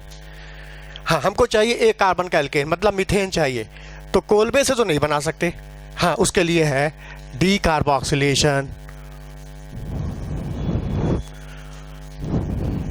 Of carboxylic acid by soda lime. क्या करना, देखो सामने ये कार्बोक्सिलिक एसिड है, ये कार्बोक्सिलिक एसिड है, ठीक। हमने क्या किया, सोडा लाइम डाल के गर्म कर दिया, सोडा लाइम डाल के गर्म कर दिया। होगा क्या, ये एसिड ये बेस, ये एसिड ये बेस, एसिड बेसिक अपने आप होता है। पहले बन जाएगा सॉल्ट, सबसे पहले बनेगा सॉल्ट, ये बन जाएगा सोडियम कार्बोक्सिलेट सॉल्ट बन जाएगा। बोलो अच्छा, अब नेगेटिव चार्ज पाई के साथ क्या है, कंजुगेशन में, तो कंजुगेशन से चार्ज तो अपने आप घूमता रहेगा, ऐसे ही नॉर्मली घूमता रहेगा। लेकिन तुमने यहाँ पर हीट किया हुआ, हीट, तो हाई टेम्परेचर पे क्या होगा, स्ट्रॉन्ग सिग्मा बॉन्ड टूटेगा। हाई टेम्परेचर पर जनरली वो प्रोडक्ट बनता है जिसमें थर्मोडायनेमिक स्टेबिलिटी ज़्यादा होती है। और पता CO2 is thermodynamic stable, CO2 molecule जो होता है वो थर्मोडायनेमिक क्या होता है, स्टेबल है। तो तुमने हीट करने से क्या होगा, more stable thermodynamic stable product बनेगा। कैसे बनेगा, देखो सामने, वैसे तुमने हीट नहीं किया था तो ये चार्ज तो घूम रहा था, ऐसे ही से घूम रहा था। यहाँ तुमने हीट कर दिया, हाई टेम्परेचर दे दिया, तो ये चार्ज जैसे इधर घूमेगा ये बॉन्ड टूट के इधर बाहर, और क्या बन जाएगा R-, और यहाँ से बन जाएगा CO2, और CO2 थर्मोडायनेमिक क्या है, स्टेबल, बाहर आ जाएगी। CO2 सिस्टम से बाहर आ गई, पीछे क्या रह गया, कार्बन आयन। और हमको पता है कार्बन आयन ट्रिमेंडस बेस, अत्यधिक बेसिक होता है। और ये ट्रिमेंडस बेस क्या करेगा, मीडियम में जो वाटर होगा, वाटर से H+ आयन ले लेगा, एल्केन बन जाएगा। अब मान लो R मिथाइल है तो मीथेन, R इथाइल है तो इथेन, R एल्कीन है, एथिलीन, विनाइल है विनाइल, तो एल्कीन बन जाएगा। यदि R एल्काइनाइल है तो एल्काइन बन जाएगा, R फिनाइल है तो बेंजीन बन जाएगा। मतलब सब बन जाएगा, एल्केन, एल्कीन, एल्काइन, बेंजीन, जो चाहे बना सकते हो तुम। मीथेन भी बना सकते हो, क्योंकि हमको एल्केन बनाना, एल्कीन, एल्काइन, बेंजीन सब बनाना, हमने एक ही बार में बना दिया। और जब बेंजीन बनाएंगे तो इसकी बात हम नहीं करेंगे। अब जैसे मान लो क्वेश्चन ये आया, देखो सामने ये है, अच्छा ये क्या कर रहा है, ये तुमने, ये तो बेस बनाया, एसिड बेस, ये क्या कर रहा था, कैल्शियम ऑक्साइड क्या होता है, बेसिक, तो ये बेस क्या करेगा, निकलने वाले CO2 को खींच लेगा। ये जो कैल्शियम ऑक्साइड क्या बेस, और ये CO2 बन रही है, ये क्या करेगा इसको, और खींच के प्रोडक्ट फार्मेशन को बढ़ाएगा। समझ में आया, इसका काम है सॉल्ट बनाना, कंजुगेट बेस मिलाना, और इसका काम CO2 को खींच के बाहर कर देना, कार्बन आयन को फ्री कर देना। फिर ये कार्बन आयन तो अपना काम करेगा, स्ट्रॉन्ग बेस H+ आयन ले लेगा और बन जाएगा एल्केन। अब जैसे हमारे तुमने डाल दिया NaOH, कैल्शियम ऑक्साइड डाला, सबसे पहले पता एसिड बेस रिएक्शन होगा, ये बन जाएगा, ये बन गया। अच्छा तुमने हीट कर दिया, नेगेटिव चार्ज इधर घूम ही रहा था, दौरान बॉन्ड टूट के इधर चला गया, क्या बन गया, और ये CO2 गैस बाहर आ गई। फिर ये कार्बन आयन क्या करेगा, वाटर से H+ आयन ले लेगा और बन जाएगा बेंजीन। अच्छा यहां पर ये फिनाइल है तो बेंजीन बन गया। यदि यहां पर ये होता तो एल्कीन बन जाएगा। अच्छा इस जगह पर यदि ये अल्काइन रहा तो, मतलब ये रहता तो एल्काइन बन जाएगा। मतलब तुम यहाँ R की जगह एल्काइन लो तो एल्काइन बनेगा, एल्कीन लो तो एल्कीन बनेगा, फिनाइल लो तो बेंजीन बन जाएगा। तुम जो चाहे बना सकते हो। बोलो समझ में आया? अब क्वेश्चन तुम्हारे मन में ये आएगा कि आपने भी बोला था कि जिस रिएक्शन में बनता है इंटरमीडिएट, उस केस में कंपाउंड की रिएक्टिविटी को इंटरमीडिएट की स्टेबिलिटी देखा जाता है। तो उस हिसाब से बताइए किसका डीकार्बोनेशन सबसे आसानी से होगा। मान लो हमने यहाँ R क्या ले लिया, मिथाइल। अच्छा R की जगह क्या ले लिया, एथाइल। R की जगह क्या ले लिया, विनाइल। और फिर आर की जगह क्या ले लिया, एल्काइनाइल। अब बताओ इन सब में आर की जगह ये सब है, किसका, डी कार्बोक्सिलेशन ईजी होगा आसानी से, मतलब ज़्यादा हीट नहीं देनी पड़ेगी। जवाब उसका होगा जिससे बना इंटरमीडिएट स्टेबल है। अब पता इसमें क्या बनेगा, मिथाइल कार्बेनाइन बनेगा, इसमें क्या बनेगा, एथाइल कार्बेनाइन, इसमें क्या बनेगा, विनाइल, इसमें क्या बनेगा, एल्काइनाइल। अब बताओ सबसे स्टेबल कौन है,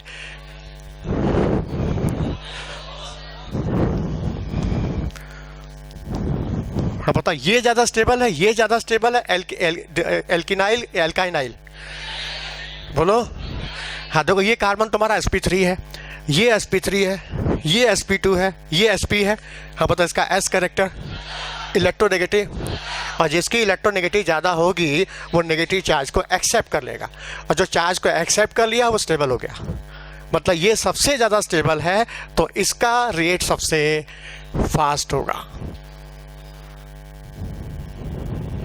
अब ये बात समझ में आई कि आर की जगह फिनाइल भी हो सकता है, ये भी कार्बन पे sp2 है, जबकि यहाँ पर तुमने मिथाइल लिया था तो sp3 था, जबकि तुम्हारी बुक में ये वाला लिखा हुआ है। इससे फास्ट तो इसका रेट होगा, क्योंकि ये कार्बन sp3 है और ये कार्बन sp2 है, तो इसका s कैरेक्टर ज़्यादा, इसकी इलेक्ट्रोनेगेटिव ज़्यादा, तो ये कार्बेनाइन तो इससे भी ज़्यादा स्टेबल होगा। जब तुम्हारी बुक में ये लिखा है तो इसका रेट तो और फास्ट हो गया। वैसे बुक में ये भी है NCERT में, तो बेंजीन का प्रिपरेशन है ना, लिखा तो है, समझ में आया। तो मतलब देखा जाए इस रिएक्शन से तुमको मीथेन, इथेन सब मिल सकता है। क्लियर हुआ। अच्छा और क्या बचा, हाँ क्या वुर्ज बताए थे ना, हाँ वुर्ज देखो, क्या वुर्ज रिएक्शन से मीथेन मिलेगा, बोलो नहीं मिलेगा। तो मतलब इस रिएक्शन का फायदा हुआ है ना, डी कार्बोक्सिलेशन सोडा लाइम, इससे फायदा है हमको। किस रेशियो में, अब इलेक्ट्रोकेमिस्ट्री शुरू कर दी है क्या, आता तो है, ये एक प्रॉब्लम इलेक्ट्रोकेमिस्ट्री का ना हो गया। कोल्बे की इसमें दोनों अलग है, कोल्बे तुम्हारा फ्री रेडिकल के थ्रू है और ये तुम्हारा कार्बेनाइन के थ्रू है, वो है होमोलाइटिक, ये है हेटेरोलाइटिक, दोनों ही कंडीशन उल्टा है। और अमाउंट जो तुम बात करो कितना अमाउंट बनेगा, मोल रेशियो, ये प्रॉब्लम तो इलेक्ट्रोकेमिस्ट्री में आएगा ना, कितना NaOH बनेगा, उसका pH क्या होगा, ये तो इलेक्ट्रोकेमिस्ट्री का, वो तो पढ़ा चुके हैं, बताए थे हम। क्यों इलेक्ट्रोलाइसिस में नहीं बताए थे इलेक्ट्रोकेमिस्ट्री में कि वन फराडे हमेशा 1 इक्विवेलेंट अमाउंट डिपॉजिट करेगा। 1 फराडे तुमने इलेक्ट्रिसिटी पास की तो 1 equivalent of any matter deposit करेगा। अब कितना NaOH प्रोड्यूस होगा आफ्टर कोल्बे इलेक्ट्रोलिसिस, ये डिपेंड करता है तुमने कितनी इलेक्ट्रिसिटी पास की है। तुमने 1 फराडे जब पास कराओगे तो 1 equivalent of any matter, 1 equivalent तुम्हारा हाइड्रोजन प्रोड्यूस होगा कैथोड पर, 1 इक्विवेलेंट तुम्हारा एल्केन प्रोड्यूस होगा, 1 इक्विवेलेंट तुम्हारा NaOH बनेगा, सब बराबर बनेगा। तुमने 1 फराडे पास किया तो this is the Faraday law of electrolysis, बताए थे। ये टॉपिक इसमें ऑर्गेनिक चल रहा है ना, अभी इसकी बात मत करो अमाउंट की ना। हाँ वो रिएक्शन में क्या होगा देखो, एल्काइल हैलाइड का रिएक्शन कराते हैं सोडियम के साथ, ड्राई ईथर बनता है एल्केन, बोलो बनता है ना, बनता है। कैसे बनता है देखो सामने, कैसे बनता है। सबसे पहले सोडियम इसमें पहले ट्रैप कर देगा, एल्काइल हैलाइड में सोडियम जो सबसे पहले ट्रैप करेगा और बन जाएगा RNA, सोडियम का एल्काइल बन जाएगा, सोडियम का एल्काइल बनेगा और यहाँ से बन जाएगा कार्बेनाइन, और फिर ये कार्बेनाइन कार्य करेगा दूसरे alkyl halide, second mole alkyl halide के साथ रिएक्शन होगा, ये न्यूक्लियोफाइल जाके इस पर अटैक करेगा, लिविंग ग्रुप अब बन जाएगा ये। इसका मैकेनिज्म दो मैकेनिज्म है, इसको फ्री रेडिकल से भी समझाया गया है, कार्बेनाइन से भी समझाया गया, तुम एक लेके चलो काम हो जाएगा। फ्री रेडिकल से भी समझाया गया किताबों में, कार्बेनाइन से भी समझाया गया, तो एक लेके चलो काम तुम्हारा हो जाएगा सब। सबसे पहले सोडियम यहाँ ट्रैप करेगा और बन जाएगा सोडियम का एल्काइल। अच्छा इसी एल्काइल हैलाइड में Mg डाल दो तो क्या बन जाएगा RMgCl, Mg भी इसमें ट्रैप कर जाएगा, सोडियम भी इसमें ट्रैप कर जाएगा, जिंक भी ट्रैप कर जाएगा, कॉपर भी ट्रैप कर जाएगा। सोडियम ट्रैप किया तो वुर्ज, जिंक ट्रैप किया फ्रैंकलैंड, कॉपर ट्रैप किया उल्मान, समझ में आया, और Mg ट्रैप किया गिगनार्ड। समझ में आया? ये अलग अलग मेटल उठाया साइंटिस्ट ने, अपना अपना रीजन तैयार करके प्रोडक्ट बनाया। इसमें सबसे फेमस हो गया गिगनार्ड, क्योंकि वो लकी था, एमजी उठा लिया, मैग्नीशियम उठाया था। क्यों लकी क्यों हुआ? एमजी से क्यों उसको फ़ायदा मिला? इसमें फ़ायदा क्यों नहीं, वुर्ज को क्यों नहीं फ़ायदा मिला? जवाब कि सोडियम बहुत हाईली रिएक्टिव होता है। हाईली रिएक्टिव होने से सोडियम का जो एल्काइल जो बनता है ना, they are highly reactive. Highly reactive होने से इसको हैंडल करना, इसको संभाल के रखना बड़ा डिफिकल्ट है, क्योंकि सोडियम ज़्यादा रिएक्टिव तो कार्बन आयन भी ज़्यादा रिएक्टिव, और ज़्यादा रिएक्टिव होने से इसको हैंडल करना, संभाल के रखना मुश्किल है। इसलिए इसको हम लोग ज़्यादा यूज़ नहीं करते, बल्कि यूज़ करते गिगनार्ड ज़्यादातर। लेकिन है, सिलेबस में है, बनता ही है। हाँ, जहाँ सोडियम का एल्काइल बन गया, सोडियम पॉजिटिव, क्या पे नेगेटिव चार्ज, क्या बन गया? Carbon ion. और ये क्या न्यूक्लियोफाइल भी तो है, तो ये न्यूक्लियोफाइल sp3 कार्बन अटैक करके लिविंग ग्रुप को डिस्प्लेस कर देगा, हो जाएगा न्यूक्लियोफिलिक सब्स्टिट्यूशन रिएक्शन और बन जाएगा एल्केन। अच्छा, मान लो R मिथाइल है तो इथेन, R इथाइल है तो ब्यूटेन। अच्छा, R प्रोपाइल है तो हेक्सेन। मतलब जस्ट डबल, 1 का 2, 2 का 4, 3 का 6। नहीं समझ में आया? तो या तो तुमको 2 कार्बन का एल्केन मिलेगा, या तो 4 कार्बन का मिलेगा, या तो 6 का मिलेगा। मतलब तुमको 3 कार्बन का एल्केन नहीं मिलेगा। उसके लिए तुमको क्या करना होगा? डिफरेंट तरह के एल्काइल लेने पड़ेंगे, डिफरेंट तरह के। जैसे मान लो तुमने ले लिया मिथाइल क्लोराइड और इथाइल क्लोराइड, अब अलग अलग ले लिया ना, अब बन जाएगा। और तुमने डाल दिया सोडियम ईथर। अच्छा, हाँ, ईथर क्यों ले रहे हो? पानी क्यों नहीं डाल रहे हो? नहीं, सोडियम वाटर से बहुत तेज रिएक्ट करता है, तो इसलिए वाटर नहीं यूज करना। और तुमने यदि वाटर डाल दिया तो ये जो कार्बन आयन है फट से H+ लेके एल्केन बना देगा वो, तो तुमको जो हायर एल्केन बनना था वो लोअर एल्केन बन जाएगा। समझ में आया? इसलिए वाटर नहीं डालना। हाँ, अब देखो सामने सोडियम मान लो यहाँ ट्रैप किया तो क्या बन जाएगा? CH3Na। अच्छा, सोडियम यहाँ ट्रैप कर दिया तो क्या बन जाएगा? CH3 CH2Na। अच्छा, यहाँ से भी बनेगा कार्बन आयन, यहाँ से भी बनेगा कार्बन आयन। मान लो कार्बन आयन यहाँ से बना और वो जाके इस पर अटैक कर दिया, ये बाहर हो गया, तो बताओ मिथाइल और इथाइल मतलब क्या बन गया? 3 कार्बन का एल्केन बन गया। बोलो। अच्छा, मान लो कार्बन आयन बना और अपने ही मॉलिक्यूल पर अटैक कर दिया, तो 2 कार्बन का एल्केन बन जाएगा।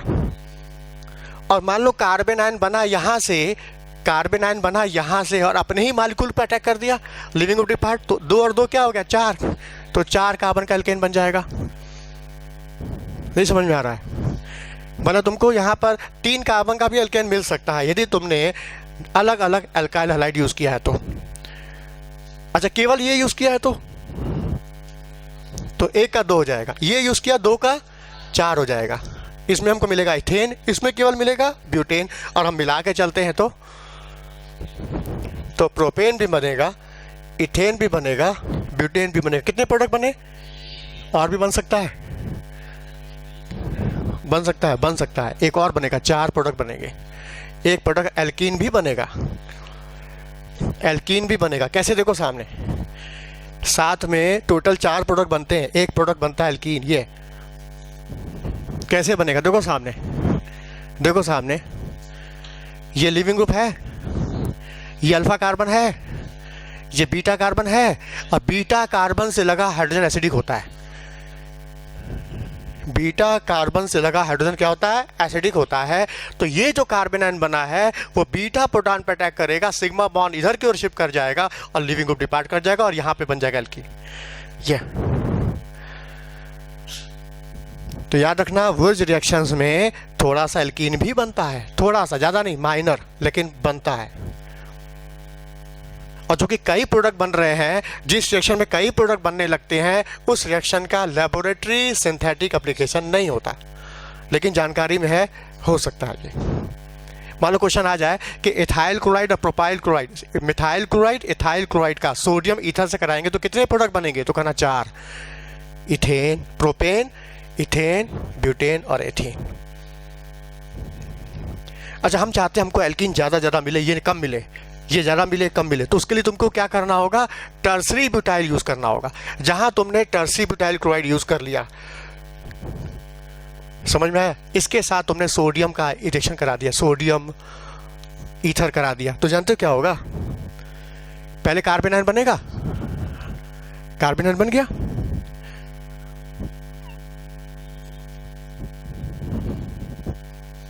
हाँ 2 मोल तुमको यूज करना है, सोडियम पहले यहाँ ट्रैप कर गया, यहाँ पर कार्बन आयन बन गया। और फिर ये कार्बन आयन क्या करेगा? देखो पता है लिविंग ग्रुप है, अल्फा कार्बन है, ये बीटा कार्बन, ये बीटा प्रोटॉन। ये कार्बन आयन क्या करेगा? यहाँ से बीटा प्रोटॉन निकालेगा, सिग्मा बॉन्ड इधर शिफ्ट करेगा। क्यों इधर करेगा? क्योंकि क्लोरीन की इलेक्ट्रोनेगेटिव कार्बन से ज़्यादा है, क्लोरीन कार्बन के इलेक्ट्रॉन को अपनी तरफ खींच रहा है, यहाँ नेगेटिव और यहाँ पॉजिटिव, और इलेक्ट्रॉन का मूवमेंट होगा हाई डेंसिटी से। और जैसे सिग्मा बॉन्ड इधर आएगा लिविंग ग्रुप, और यहाँ आएगा डबल बॉन्ड, और बन जाएगा CH2 डबल बॉन्ड CH3 बन जाएगा। इस केस में ये मेजर हो जाएगा, एल्कीन मेजर, एल्कीन माइनर। और इस केस में क्या होता? Alkene minor, alkene major. ऐसा क्यों? इसमें एल्कीन माइनर क्यों है, इसमें एल्कीन मेजर क्यों है? हाथ उठा कौन बताएगा? इस केस में एल्कीन माइनर, एल्कीन मेजर, इस केस में एल्कीन मेजर, एल्कीन माइनर। क्यों? 2 हाथ उठा, 3 बस। बोलो, हाँ तुम बोलो। हाँ सही बात है, क्योंकि इसमें एल्कीन की स्टेबिलिटी ज़्यादा है। ये एल्कीन में कितने अल्फा हाइड्रोजन है? 3 और 3 6। इसमें हाइपर कॉन्जुगेशन कितने बनेंगे? 6। इसमें हाइपर कॉन्जुगेशन 1 भी नहीं है। तो एल्कीन की स्टेबिलिटी की वजह से ये मेजर हो गया, और एल्केन माइनर, इसमें एल्कीन की स्टेबिलिटी कम होने से एल्कीन माइनर, एल्केन मेजर। बैठो, तो बोलो समझ में आया? तो वो रिएक्शन से हमको मिक्सचर ऑफ एल्केन मिल सकते हैं। चलिए इवन नंबर का लेना हो, इवन नंबर का ज़्यादा मिलेगा हमको, ऑड नंबर के लेने के लिए हमको अनसमेट कर डिफरेंट अल्काइल हैलाइड लेना पड़ेगा। बोलो समझ में आया? अच्छा, इसमें भी कई वैरायटी होती है। अच्छा, ये तो वुर्ज हो गया। इसमें मान लो हमने जिंक की यहाँ Na की जगह जिंक ला डाल दिया तो ये फ्रैंकलैंड हो जाएगा, फ्रैंकलैंड हो जाएगा। अच्छा बताओ, फ्रैंकलैंड में जिंक है, वुर्ज में क्या सोडियम, किसकी रिएक्टिविटी ज़्यादा है? तो सोडियम की रिएक्टिविटी ज़्यादा है तो उसमें प्रोडक्ट ज़्यादा बनेंगे, और जब तुम जिंक डाल दोगे तो रिएक्टिविटी क्या होगी? घट जाएगी, प्रोडक्ट की संख्या कम हो जाएगी। फिर क्योंकि जिंक की रिएक्टिविटी कम तो प्रोडक्ट की संख्या भी कम हो जाएगी। समझ में आया? अच्छा, तुमने मान लो यहाँ Mg यूज कर लिया तो गिगनार्ड बन जाएगा। समझ में आ रहा है कि नहीं? अच्छा और बताओ, एल्केन बनाने का रिएक्शन। हाँ क्लीमेंसन, हाँ वो क्या देखो सामने क्लीमेंसन। अच्छा, क्लीमेंसन रिडक्शन, रिडक्शन किसका? ऑप्शन है एल्डिहाइड का, कीटोन का, कार्बोक्सिलिक एसिड का, एमाइड का, एसिड एनहाइड्राइड का, या सबका?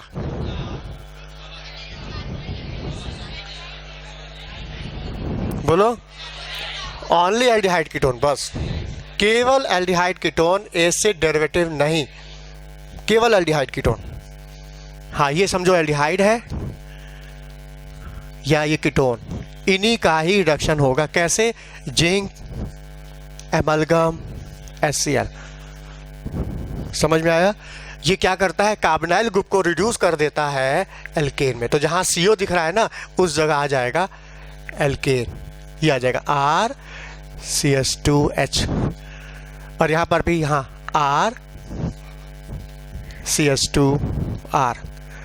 समझ में आया? इसको बोलते हैं क्लीमेंसन रिडक्शन, जिंक, एमलगम, HCl। अब ये बताओ, क्या इस कार्बोनाइल ग्रुप को एल्केन में लाने के लिए एकमात्र क्लीमेंसन ही है तुम्हारे पास?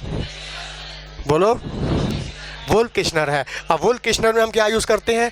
पहले हाइड्रोजीन यूज़ करते हैं पहले नंबर पर, फिर उसके बाद उसमें पहले नंबर पे ये डालेंगे, फिर उसके बाद KOH डालेंगे, और फिर DMSO सॉल्वेंट में जाके गर्म कर देंगे। ये है वोल्फ किश्नर। बोलो क्लियर? अच्छा, तीसरा है मैजिंगो। मैजिंगो में क्या करते हैं?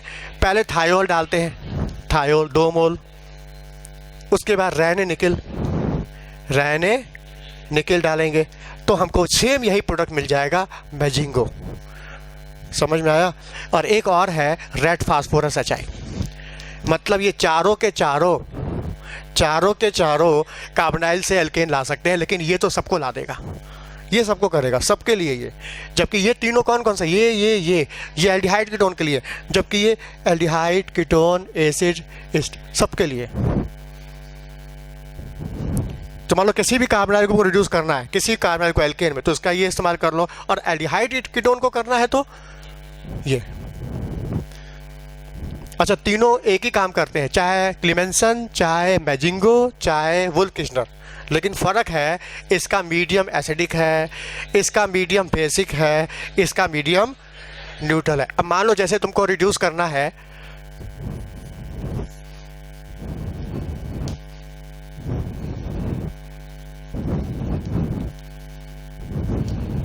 मान लो तुमको इसको रिड्यूस करना है एल्केन में, इसको रिड्यूस करना है एल्केन में, तो उसके लिए तुम क्या यूज़ करोगे? क्लेमेंसन, मैजिंगो, वुल्फ-किश्नर कि मैजिंगो? बोलो। हाँ, क्लेमेंसन क्यों नहीं? क्लेमेंसन क्यों नहीं? हाँ, क्योंकि HCl का एस्प्रेसान इसको प्रोटोनेट करके इसकी लिविंग कैपेसिटी को बढ़ा देगा, ये भाग जाएगा और क्लोरीन आके इसकी जगह पर बैठ जाएगा। इसलिए हम इसमें कोई चेंज नहीं चाहते हैं, इसलिए हमको क्लेमेंसन से दूर रहना होगा। बोलो, समझ में आया? अच्छा, मान लो हमको ये कंपाउंड दिया गया, हाँ, इसको रिड्यूस करना है। बताओ, इसमें फिनॉल एसिड है ना, और जहाँ तुमने वुल्फ-किश्नर कराया, ये एसिड ये बेस आपस में रिएक्ट कर जाएगा, साइड इफेक्ट हो जाएगा, साइड इफेक्ट। लेकिन हम नहीं चाहते इसमें कोई डिस्टर्बेंस हो, हम तो इसको रिड्यूस करना चाहते हैं केवल। तो उसके लिए क्लेमेंसन करो, क्योंकि एसिड आपस में रिएक्ट नहीं करेगा। अच्छा, मान लो यहाँ पर CH2OH लगा है, अब इधर से अल्कोहल है तो HCl से रिएक्ट कर जाएगा, इधर एसिड है तो बेस से रिएक्ट कर जाएगा। तो मतलब इसके लिए न तो ये, क्योंकि न्यूट्रल मीडियम होता है, इसमें ना एसिड है ना बेस है, उसके लिए मैजिंगो हो जाएगा। मतलब एल्केन बनाने के लिए तुम्हारे पास क्लेमेंसन भी है, मैजिंगो भी है, वुल्फ-किश्नर भी है और रेड फास्फोरस HI भी है। हाँ, और बोलो, एल्केन बनने का, एल्केन बन गया ना। अच्छा, ऊपर वाले में, हाँ, जहाँ अल्कोहल था वहाँ OH हट के I आ जाएगा। मतलब क्या होगा? न्यूक्लियोफिलिक सब्स्टेंस हो जाएगा, इसलिए HI नहीं यूज़ करना। अच्छा, एल्केन तो बन चुका, अब आता है एल्केन का रिएक्शन। तो एल्केन का रिएक्शन बहुत कम है NCERT में, ध्यान दिया है? जितने ज़्यादा रिएक्शन एल्कीन एल्काइन के हैं उतना एल्केन के नहीं है। क्यों? क्योंकि एल्केन की रिएक्टिविटी कम है। तो क्यों कम है? क्योंकि इसमें पाई बॉन्ड नहीं है। पाई बॉन्ड जिसमें रहेगा उसकी रिएक्टिविटी, क्यों? क्योंकि पाई बॉन्ड कमज़ोर होता है, और कमज़ोर फट से टूटता है, टूटेगा तो कुछ बनेगा, कुछ होगा नया। क्लियर? अच्छा, एल्केन का रिएक्शन है हैलोजिनेशन। तो किसी भी एल्केन का हमने हैलोजिनेशन करना है फ्लोरीन के द्वारा, क्लोरीन, ब्रोमीन, आयोडीन। हाँ, बताओ इसमें रिएक्टिविटी ऑर्डर क्या होगी? बोलो, सबसे ज़्यादा रिएक्टिव। हाँ, इसका रिएक्शन वायलेंट होता है, एक्सप्लोसिव रिएक्शन होता है, और इतना हीट निकलती है कि प्रोडक्ट जल के राख हो जाता है, कुछ हाथ में नहीं आता केवल कार्बन पाउडर के सिवाय। इसलिए फ्लोरीन को बोलते हैं ब्लैक शिप एलिमेंट। तो मतलब कहा जाए एल्केन का फ्लोरिनेशन होगा ही नहीं, और आयोडीनेशन भी नहीं होता है क्योंकि रिएक्टिविटी कम है। लेकिन हम चाहते हैं आयोडीनेशन हो, तो उसके लिए तुमको साथ में HiO3 डालना पड़ेगा, कोई एजेंट और डालना होगा, नाइट्रिक एसिड डालना पड़ेगा, तब जाके होगा। अकेले ये नहीं कर सकता, अकेले इसकी ताकत नहीं कि वो एल्केन को हैलोजिनेट कर दे, क्योंकि इसकी रिएक्टिविटी। हाँ, लेकिन ये दोनों कर सकते हैं। एल्केन का क्लोरीनेशन भी हो सकता है और ब्रोमिनेशन भी हो सकता है। हाँ, कैसे होगा भाई? फ्री रेडिकल मैकेनिज्म, आयनिक मैकेनिज्म, फ्री रेडिकल के थ्रू होगा। बोलो। और free radical reaction chain reaction होता है, चेन इनिशिएशन, चेन प्रोपोगेशन, और हाँ, इसमें कौन सबसे स्लो स्टेप है? रेट डिटरमाइनिंग है। सबसे स्लो स्टेप रेट डिटरमाइनिंग कौन है? Chain propagation. सबसे स्लो स्टेप रेट डिटरमाइनिंग होता है, इसमें बनता है फ्री रेडिकल। अच्छा बताओ, इन दोनों में किसका रेट फास्ट होगा? इसका रेट फास्ट है, इसका रेट। और याद रखना, जिसका रेट फास्ट होता है उसकी सिलेक्टिविटी कम होती है, और जिसका रेट स्लो रहेगा उसकी सिलेक्टिविटी ज़्यादा रहेगी। अब जैसे मेरे सामने ये हाइड्रोजन दे दिया और हमने इसका कराया क्लोरीनेशन, क्योंकि फीड करके थ्रू होगा। हाँ, यहाँ से हमको क्या फीड कर मिलेगा? प्राइमरी। यहाँ से क्या मिलेगा? टर्सरी। यहाँ से क्या मिलेगा? सेकेंडरी। हाँ, पता इसकी स्टेबिलिटी, तो मतलब क्लोरीन यहाँ ज़्यादा जुड़ेगा, क्योंकि फ्री रेडिकल की स्टेबिलिटी ज़्यादा, जिसकी स्टेबिलिटी ज़्यादा होगी पहले बनेगा, मेजर प्रोडक्ट भी वहीं से बनेगा, तो मतलब क्लोरीन यहाँ जाके जुड़ेगा मेजर। अच्छा, ब्रोमिनेशन कराओगे तब भी यहीं जाएगा, लेकिन सेलेक्टिविटी में फ़र्क है। क्या फ़र्क है? यदि तुम क्लोरीनेशन कराते हो, मान लो क्लोरीनेशन, तो प्राइमरी कार्बन का लगा हाइड्रोजन यदि मान लो 1 तो रिप्लेस होता है, तो सेकेंडरी कार्बन 3.8 रिप्लेस हो जाएगा और टर्सरी 5। तो क्यों 5 ज़्यादा आ रहा है? क्योंकि इसकी स्टेबिलिटी। अच्छा, ब्रोमिनेशन जब कराओगे तो सेलेक्टिविटी लिखा है बुक में, प्राइमरी कार्बन यदि लगा हाइड्रोजन 1 रिप्लेस होता है तो उतने समय में सेकेंडरी का 85 हो जाएगा और टर्सरी का 1600।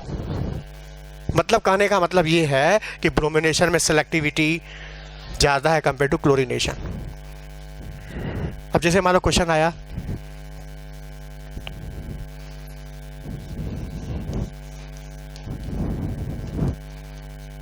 हाँ, इसका हमने ब्रोमिनेशन किया, ब्रोमिनेशन सनलाइट में। हाँ, बताओ मेजर प्रोडक्ट कहाँ जाएगा? ब्रोमीन कहाँ जाएगा? यहाँ जो कि जुड़ेगा, यहाँ रिंग में, यहाँ कहाँ जाके जुड़ेगा? पहले बताइए रिएक्शन क्या है? ये इलेक्ट्रोफिलिक सब्सटेंस है कि फ्री रेडिकल सब्सटेंस है? कौन सा है? सनलाइट है ना? सनलाइट है तो फ्री रेडिकल होगा, और फ्री रेडिकल हमेशा सैचुरेट कार्बन पे ही होता है, और सैचुरेट कार्बन देखो ये है, मतलब ये ब्रोमीन रिंग में तो जाएगा नहीं, पहली बात जाएगा नहीं। अच्छा, रिंग में जाने के लिए हमको ब्रोमीन के साथ FeBr3 मिलाना पड़ेगा या Fe मिलाना पड़ेगा। यदि ब्रोमीन के साथ तुमने कोई लुइस एसिड डाल दिया, Lewis acid FeBr3, FeCl3, AlCl3, BF3, कोई लुइस एसिड डाल दिया तो यहाँ बन जाएगा इलेक्ट्रोफाइल और ये रिंग में चला जाएगा। समझ में आया? लेकिन तुमने क्या दिया? सनलाइट, मतलब क्या होगा? Free radical. और फ्री रेडिकल हमेशा सैचुरेट कार्बन पे ही होता है, लेकिन क्वेश्चन है ब्रोमीन कहाँ जाएगा? 1 पर, 2 पर, 3 पर, वहाँ जाएगा जिसका बना फ्री रेडिकल। और फ्री रेडिकल स्टेबिलिटी यहाँ ज़्यादा है, बेंजाइलिक, मतलब ब्रोमीन जाएगा यहाँ पर। समझ में आया? क्लियर हुआ? अच्छा, मान लो हम इसी बेंजाइलिक पोजीशन पर ब्रोमीन लगाना चाहते हैं, तो ब्रोमीन के अलावा मेरे पास कोई और ऑप्शन है? हम बेंजाइलिक कार्बन से लगे हाइड्रोजन पर हटा के ब्रोमीन लगाना है, तो इसके अलावा मेरे पास कोई सेकंड ऑप्शन भी है? हाँ, वो NBS, एन ब्रोमो सक्सिनामाइड, जो कि ब्रोमिनेट करता है स्पेशली एलाइलिक या बेंजाइलिक पर। तो बताइए बेंजाइलिक है ना? अच्छा, ये बेंजाइलिक है, ये कौन सी पोजीशन है? ये विनाइलिक, ये अच्छा, ये भी एलाइलिक है, ये भी एलाइलिक है, लेकिन ये एलाइलिक और सेकेंडरी भी है, और ये केवल एलाइलिक है। तो बताइए ये ज़्यादा स्टेबल हुआ, इसमें ब्रोमीन यहाँ जाएगा। तो NBS क्या करता है? स्पेशली ब्रोमिनेट करता है एलाइलिक और बेंजाइलिक पर, ये फ्री रेडिकल के थ्रू होगा। बोलो, बात समझ में आया? अच्छा, और एल्केन का रिएक्शन बताओ इसके अलावा। अच्छा, क्या हम फ्री रेडिकल के थ्रू केवल हैलोजन लगा सकते हैं क्या? फ्री रेडिकल के थ्रू क्या हम केवल हैलोजन ही लगा सकते हैं?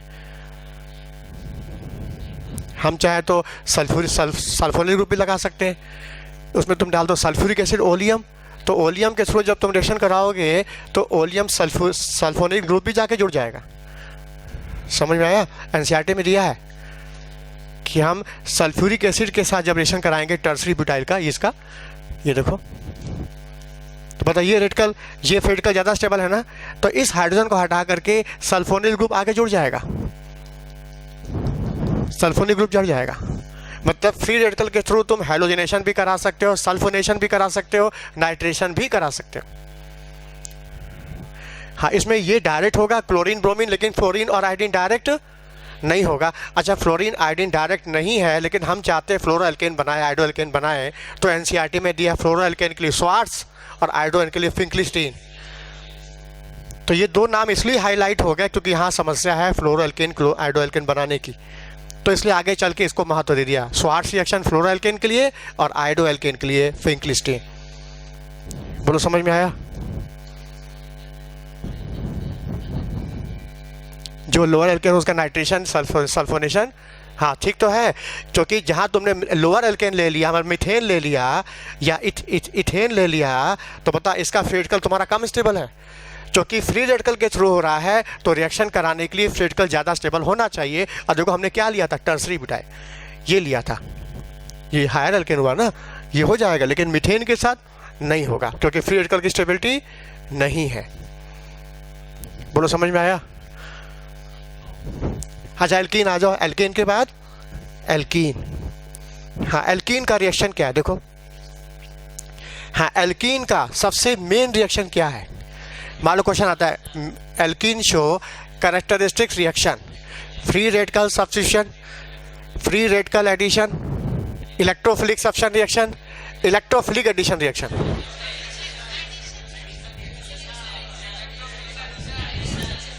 Electrophilic addition is the main character of alkene. Addition क्यों? क्योंकि पाई बॉन्ड है। इलेक्ट्रोफाइल क्यों? क्योंकि pi electron is the source of electron, ये इलेक्ट्रॉन रिच है, वो देना चाहता है और देने वाले के पास कोई लेने वाला ही जाएगा, वो इलेक्ट्रोफाइल। तो एल्कीन एल्काइन का सबसे मेन कैरेक्टर है इलेक्ट्रोफिलिक एडिशन रिएक्शन। तो हम स्टार्ट भी उसी से करते हैं, इलेक्ट्रोफिलिक एडिशन। समझो ये एल्कीन है, CH3 CH double bond CH2। देखो सामने ये कोई एल्कीन है, इस पर हम किसी पोलर मालिक्यूल का एडिशन कराते हैं। पोलर मालिक्यूल के नाम पर HCl, HBr, HI, water, alcohol, sulphuric acid, HCN, acyl chloride, tertbutyl chloride, कोई भी मालिक्यूल तुम जोड़ सकते हो और एक ही मैकेनिज्म है। तो क्यों ना एक समझ लें, सबका सब लग जाएगा, यही ना फायदा मैकेनिज्म का। इसको बोलते हैं मार्कोनिकॉफ एडिशन। क्या बोलते हैं? Markovnikov addition. इससे थ्रू हम किसी भी पोलर मालिक्यूल को ऐड कर सकते हैं। मान लो तुमने HCl जोड़ा, ठीक है, तो पता है HCl एसिड है, टूट के देगा H+ है, Cl- देगा। हाँ इस मालिक्यूल पर पहला वार कौन करेगा? H+ की Cl-। हाँ क्योंकि इसको इलेक्ट्रॉन की ज़रूरत है, ये लेना चाहता है जबकि इलेक्ट्रॉन देना चाहता है। क्लोराइड मान लो गलती से पहुंच भी जाएगा ना, तो पाई इस नेगेटिव चार्ज को रिपेल कर देगा, मतलब क्लोराइड का इस पर अटैक नहीं होगा। पहला अटैक किसका होगा? H+ का। अच्छा मान लो H+ यहाँ अटैक किया, पाई इधर शिफ्ट कर गया, पॉसी यहाँ पर आ जाएगा, कौन बना? Secondary carbocation.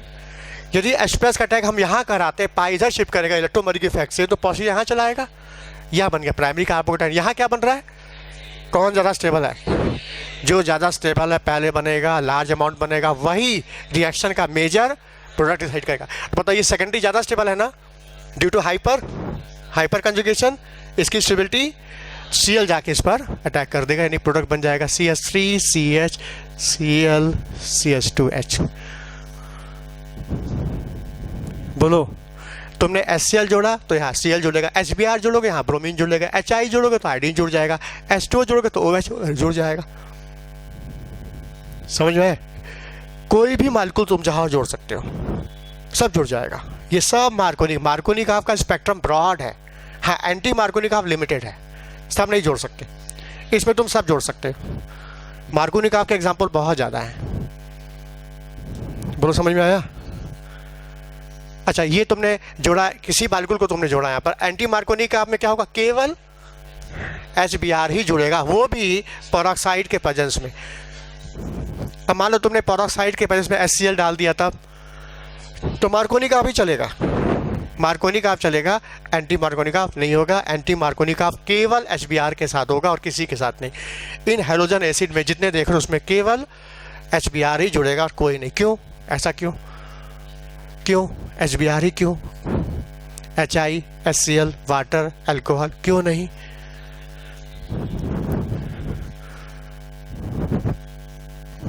जवाब देखो सामने, जैसे ये तुम्हारा पेरोक्साइड है, तुमने सनलाइट दिया, सबसे पहले बॉन्ड टूटेगा। क्यों? यही क्यों टूटेगा? क्योंकि कमजोर है। क्यों कमजोर है? क्योंकि लोन पेयर का रिपल्सन है।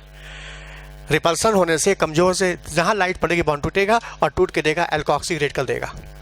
बोलो फिर ये एल्कोक्सी रेडिकल क्या करेगा? HBr का होमोलाइटिक क्लीवेज करेगा, क्योंकि फ्री रेडिकल ही जनरेट करता है। भाई आम का पेड़ है तो आम का ना बीज देगा, इमली का तो बीज आएगा नहीं उसमें। तो जब फ्री रेडिकल है तो फ्री रेडिकल जनरेट करेगा, इसका एक बॉन्ड टूट के इधर, एक बॉन्ड टूट के इधर जाएगा, हाइड्रोजन रेडिकल बनेगा और ब्रोमीन रेडिकल बनेगा। फिर ये एल्कोक्सी रेडिकल क्या करेगा, हाइड्रोजन रेडिकल से बाइंड कर लेगा, ब्रोमीन को फ्री कर देगा। ये एल्कोक्सी रेडिकल हाइड्रोजन से ही बाइंड करेगा, ब्रोमीन रेडिकल से बाइंड नहीं करेगा, क्योंकि ये रिएक्शन थर्मोडायनेमिकली फिजिबल है। इसका डेल्टा जी क्या है, नेगेटिव। तो इस वजह से ये बाइंड करेगा, इससे बाइंड नहीं करेगा। फिर ये ब्रोमीन रेडिकल क्या करेगा, इस पाई बॉन्ड का होमोलाइटिक क्लीवेज करेगा। हाँ, ये एल्कीन है, सुन लो ध्यान से। फिर ये ब्रोमीन रेडिकल क्या करेगा, इस पाई बॉन्ड का होमोलाइटिक क्लीवेज करेगा, एक इलेक्ट्रॉन इधर, एक इसके पास जाएगा। अब इन दो फ्री रेडिकल में से ये फ्री रेडिकल उसके साथ जाके दोस्ती करेगा, उसके साथ जाके बॉन्ड बनाएगा, जिससे बॉन्ड बनाने के बाद बना रेडिकल ज़्यादा स्टेबल होगा। मान लो ब्रोमीन रेडिकल इससे बाइंड किया, चलो तो बताओ सेकेंडरी रेडिकल बन जाएगा। मान लो ब्रोमीन रेडिकल इससे बाइंड किया तो प्राइमरी बन जाएगा। बताओ कौन ज़्यादा स्टेबल है, इसका मतलब ब्रोमीन इससे जाके बाइंड करेगा, ये बन जाएगा सेकेंडरी रेडिकल। फिर ये सेकेंडरी रेडिकल क्या करेगा, HBr के फ्रेश मालिक्यूल का होमोलाइटिक क्लीवेज करेगा, एक हाइड्रोजन रेडिकल, एक ब्रोमीन रेडिकल। फिर ये रेडिकल हाइड्रोजन से बाइंड करेगा, ब्रोमीन रेडिकल को फ्री कर देगा, और जहां हाइड्रोजन से बाइंड किया प्रोडक्ट बन गया। देखो प्रोडक्ट बन गया। अब ये ब्रोमीन रेडिकल जो फ्री हुआ, फिर वही खेल फिर शुरू हो जाएगा, और यही साइकिल चलती रहेगी, और ये प्रोडक्ट बनता जाएगा। और ये प्रोडक्ट मार्कोनी का ठीक उल्टा, जस्ट अपोजिट है, इसे नाम रख दिया एंटी मार्कोनी का, क्योंकि पेरोक्साइड के प्रेजेंस में तो बोला पेरोक्साइड इफेक्ट। समझ में आया? अब बताओ इसमें डबल बॉन्ड पर पहला वार किसने किया, हाइड्रोजन ने कि ब्रोमीन ने? जोर से बोलो, ब्रोमीन ने किया है, क्योंकि इस पर डबल बॉन्ड पर पहला वार ब्रोमीन ने किया है, इसलिए प्रोडक्ट उल्टा बन गया। जबकि मार्कोनी का आप में डबल बॉन्ड पर पहला अटैक किसने किया था, H+ ने। क्योंकि अटैकिंग स्पीसीज अलग अलग है तो प्रोडक्ट भी क्या होता है, बदल जाता है। जबकि देखा जाए जो स्टेबिलिटी फ्री रेडिकल की है वही स्टेबिलिटी कार्बोकेटाइन की भी है। जब दोनों की स्टेबिलिटी सेम है तो प्रोडक्ट भी सेम बनना चाहिए, नहीं, प्रोडक्ट उल्टा बन रहा है। क्यों? क्योंकि मार्कोनी काफ में डबल बॉन्ड पर अटैक करता है हाइड्रोजन, और एंटी मार्कोनी काफ में डबल बॉन्ड पर अटैक कौन करता है, ब्रोमीन। इससे प्रोडक्ट उलट जाता है। ये है पोलर मैकेनिज्म, ये नॉन पोलर मैकेनिज्म। इसमें बनता है कार्बोकेटाइन, इसमें बनता है फ्री रेडिकल। ये है चेन रिएक्शन नहीं है, जबकि ये रिएक्शन क्या है, चेन है। बोलो समझ में आया? समय हो गया क्या? अभी तो आधा हुआ है। हाँ, लेकिन हमने बेंजीन भी साथ साथ बना दिया है ना। नहीं तो अभी टेस्ट भी तो है। नहीं, टेस्ट बहुत जरूरी है, असली तो टेस्ट है। असल पता चलेगा क्या पढ़ के आए हो तुम लोग, क्या सुन रहे हो। हाँ, 5 मिनट बस छोड़ेंगे, 5 मिनट में। सामने देखो, जैसे, हाँ देखो सामने, जैसे मेरे पास ये एल्कीन है, सामने देखो ये एल्कीन है,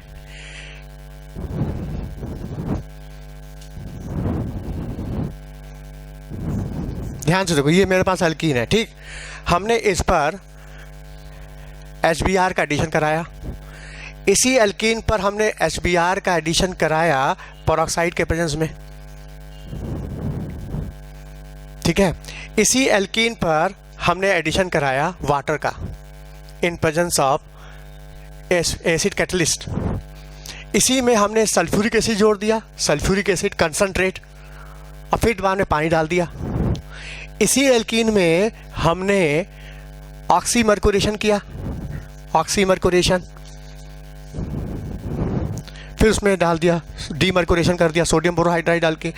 इसी एल्कीन में हमने हाइड्रोबोरेशन कर दिया, हाइड्रोबोरेशन फॉलोड बाय ऑक्सीडेशन।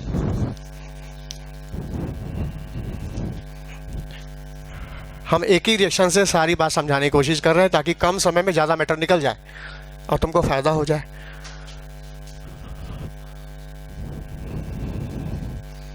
हाँ देखो सामने, तुमने HBr जोड़ा, यहाँ पर ऑक्साइड नहीं ना है, मतलब मार्कोनी काफ, ठीक।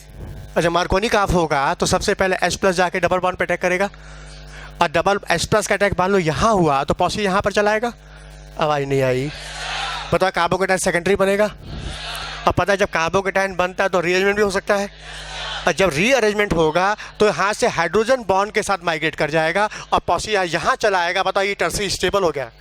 पहले सेकेंडरी साहब क्या हो गया, अब इस टर्सरी कार्बोकेटाइन पर Br का अटैक हो जाएगा, मतलब इसका प्रोडक्ट बन जाएगा ये, मतलब ब्रोमीन यहाँ और हाइड्रोजन जुड़ा था यहाँ। नहीं समझ में आया, क्लियर हुआ? अच्छा, इसमें जब HBr डालोगे तो फ्री रेडिकल के थ्रू होगा। फ्री रेडिकल में क्या होगा, इस पर अटैक पहले Br का होगा। हमको पता है कि एंटी मार्कोनिका में डबल बॉन्ड Br अटैक करता है, ब्रोमीन रेडिकल पहले अटैक करता है। तो मान लो ब्रोमीन रेडिकल ने इसका होमोलाइटिक क्लीवेज किया।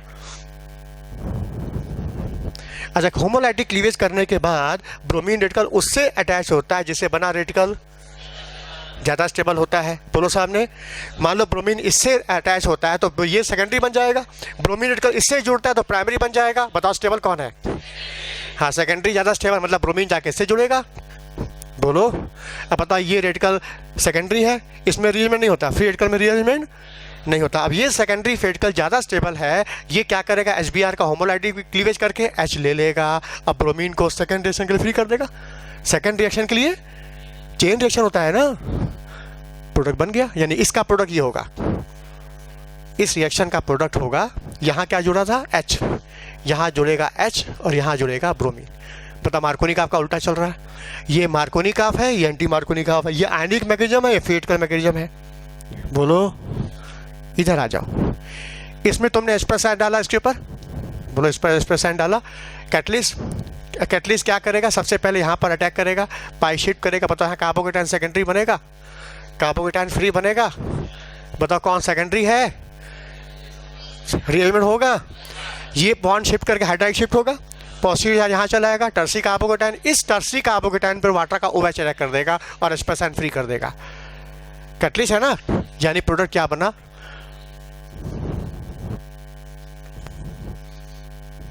तो H प्लस कैटलिस्ट यहाँ अटैक किया, फिर हाइड्राइड शिफ्ट हुआ, कार्बोकेटाइन मोर स्टेबल, टर्सरी, इस पर जाके वाटर का OH अटैक कर दिया, यानी प्रोडक्ट ये बन गया। नहीं समझ में आया?